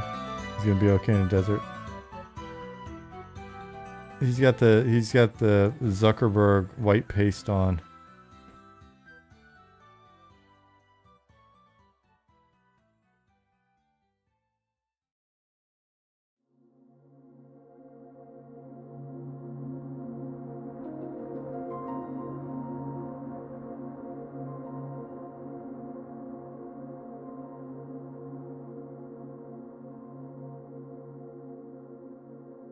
All right, so we look at this here.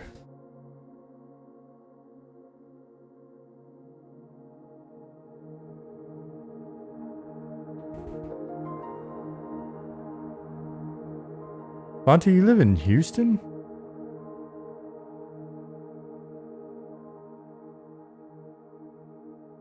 Man. That place is something else.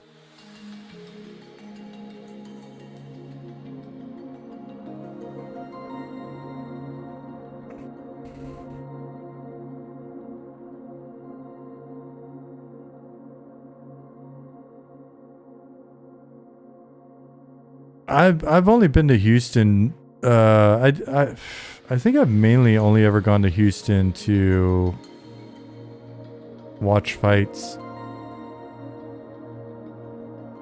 Went there for a 2 or 3 Invictas, I think. That's the all female MMA promotion. And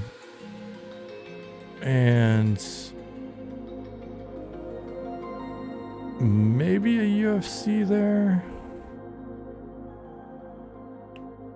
What am I doing?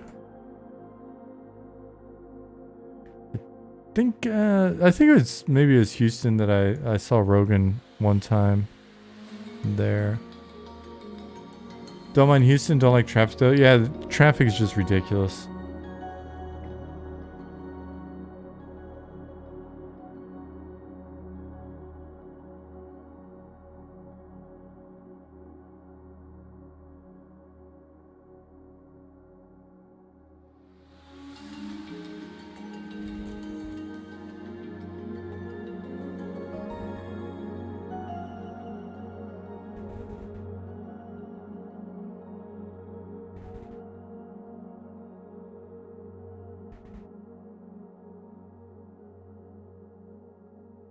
Oh, interesting. Load NPC from database.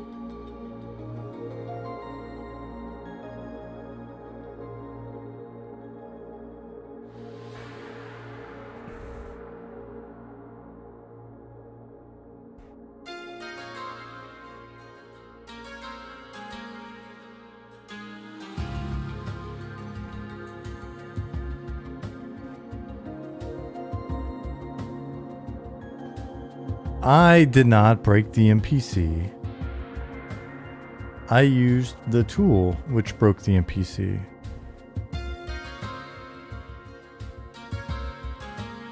No, I broke the NPC. But I'm curious to see why he's broken.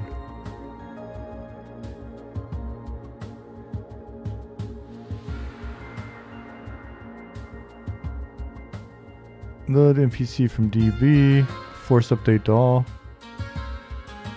Reload all database data. Load NPC from DB. Does it still know which NPC? No. NPC Sexton. Interesting. Alright. So let me make a note for tomorrow. I'm not going to do it today, but let me make a note to maybe replicate this.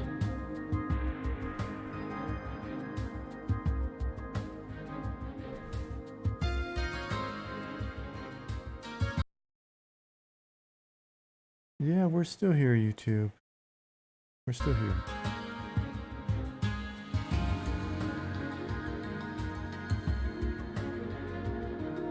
Yeah, the tools are coming along. It's just inevitably when new stuff has added, sometimes bugs exist. So just Sexton. Cool. Yeah, I'll have to dig into this guy tomorrow and see if these are known issues, or get some info over to Keith and kind of see what the disparity is. Because if I'm looking right now, he's got data in the database.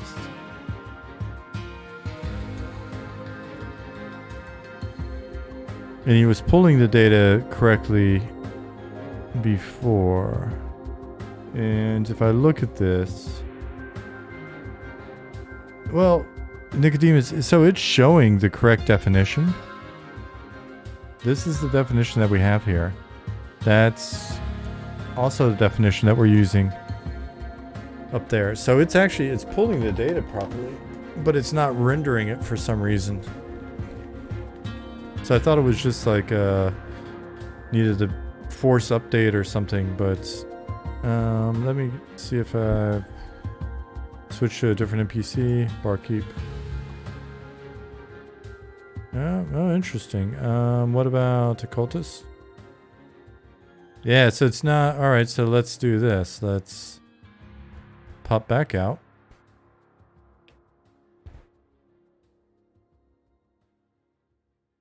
Yeah, it's loading into the panel, but not the model. So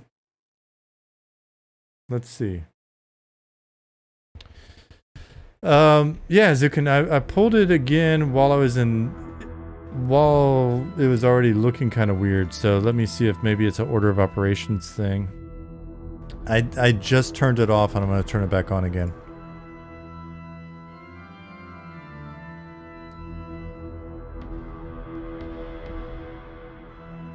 No, it's a good contribution. I think it's fair.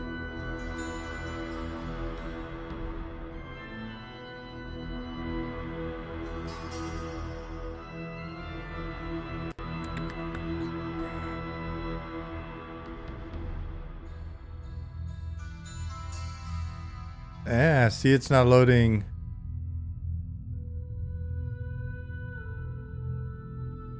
Load NPC from DB. Reload all database data.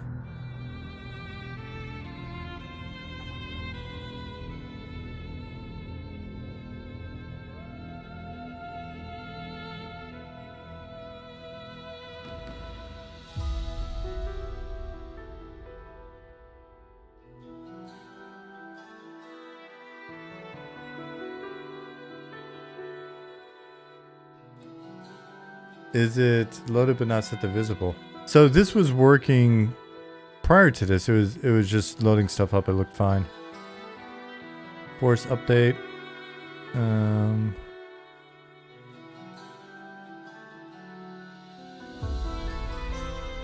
Yeah. So there's something hinky going on here. Like I had the wrong effing button pushed. Boom.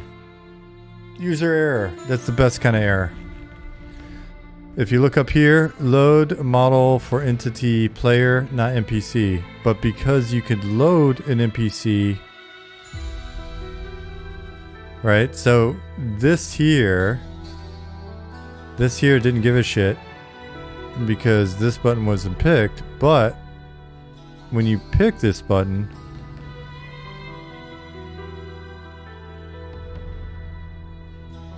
Lord Lionel said, "Gotta love when it's headspace and timing issue."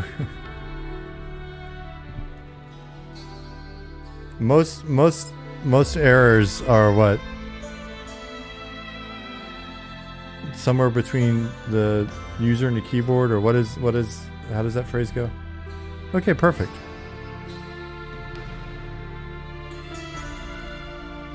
Between keyboard and chair. There it is. Good. That's nice. I can now scratch out this note. Fly cam enabled. Yeah, I guess I did make him a little too monochromatic, huh?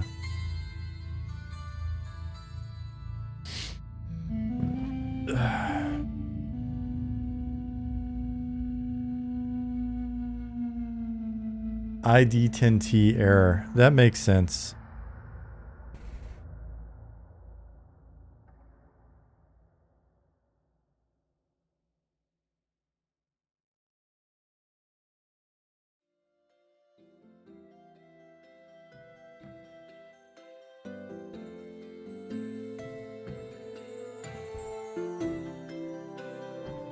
Okay, so we got some color there. I'm making things a little too dark, I guess. Ooh, that's too red. Oh, ruby. I read rusty, not ruby. Oh, because it's there. Don't want rusty.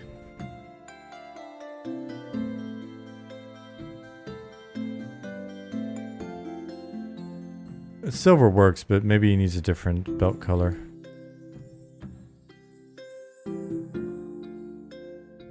Hey, Jasmine. Yeah?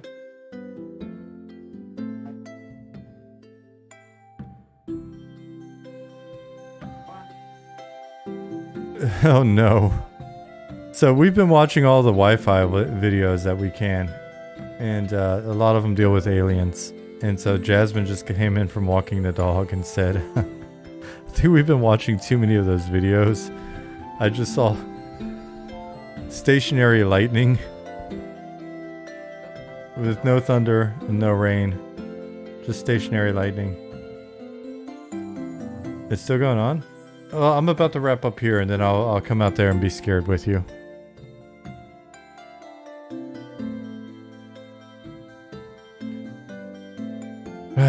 Okay, so I need to give this guy a different belt material color, and so that he's less monochromatic, and then I'm gonna call it a night. Tell the aliens we said hi. Listen, man, I'm gonna sleep with the light on. Oops, need to go back down the waist. Not wrist, waist. 5 p.m. here, long session today. 11 p.m. here. Bleep, blurp, bloop, blop. You're trying to get me to shit talk the aliens.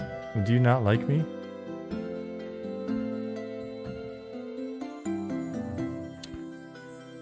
When I lived in Austin, I saw the first, what do they call them? What are the green balls called that come in? Like the meteorites or whatever? Something with a G or... What up, my clip clops? Oh, Rick. Do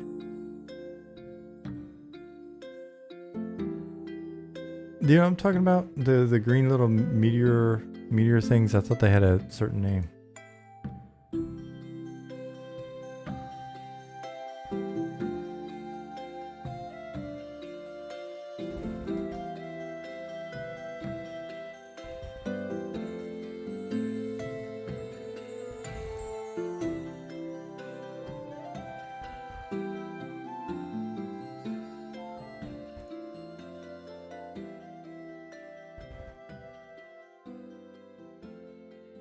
There we go. Now he's got some color.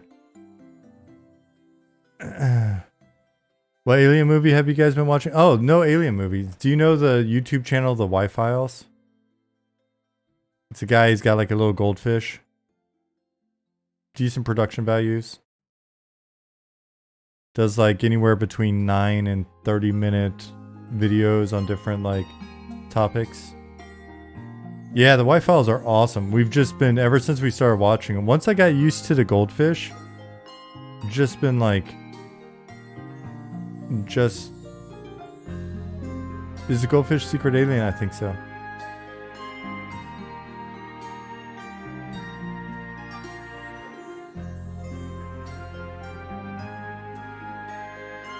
Oh, man.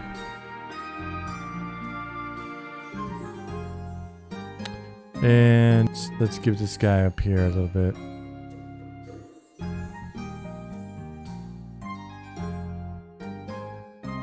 No.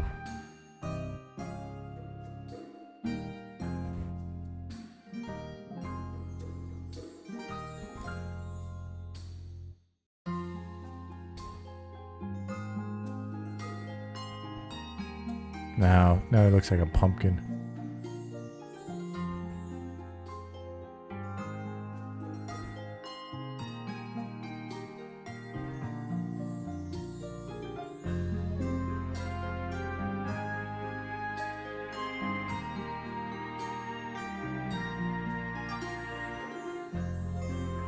Would be better without the fish, but it's good.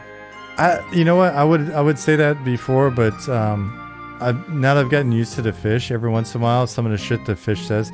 Matter of fact, it's not when the fish says something; it's more when the fish like goes, like reinforces the intensity. That it's pretty funny. So, all right, guys, it's just after 11 on my end. I'm gonna save the NPC. Yeah, the reactions definitely add something, and it makes Jasmine laugh, so I'm a fan of that. All right, so it does sound like we may actually get a storm in here, so it may actually cool off a little bit tonight. That'll be good. I'll have to drag the fan up stairs anyway. Everybody, thank you very much for being here. I'm glad you stuck around. It's nice to see all of y'all. I will be back on Thursday, and we'll do another one of these. Be sure to pop into Discord if you haven't in a while. Be sure to check the updates on the website as well. If you guys haven't seen last month's update, it covered a couple months, and it was beefy and wonderful. Quixana, see you. Lisava, you're welcome. Liz, see you all soon. Isan, thanks again for your generosity. Good to see you, dude. Pessimistic Squid, you're very welcome. Vante, you're very welcome. Yep, Nicodemus, Thursday. Bisbald Ishwatari. Good luck with the storm. Hopefully it cools things down for you. Yeah, everybody check out Vante's fishing thread on Discord. See you, Nick. See you, Zukin. Dark Inside. See ya. Zach Sculpts. See ya. John. See ya. Gilmere. See ya.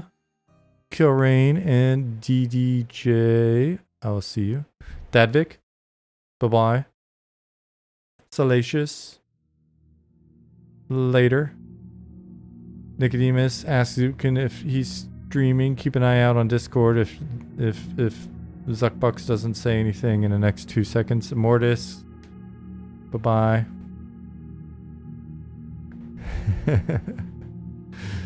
Roberts. Yes, let's make a plan for the future streaming. It will be fun. And Zukin is streaming later today, so keep an eye out. Watch the notifications in Discord.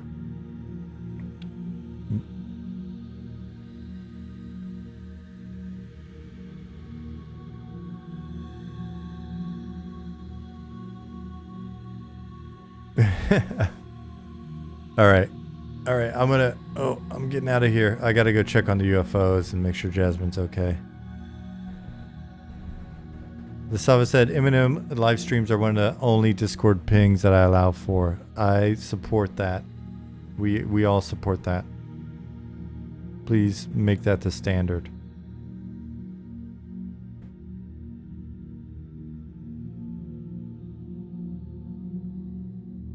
All right, y'all. Oh, and don't forget, between streams, you can listen to the music on the playlist. Music, right there. Click it. All right, I'm out of here. I will see you guys on Thursday. Have a wonderful one. Stay safe. Don't get in any tiny ass submersibles between now and then. Let's wish them all the best. And yeah, almost 4-hour stream. Shit. Cool. All right. Bye-bye.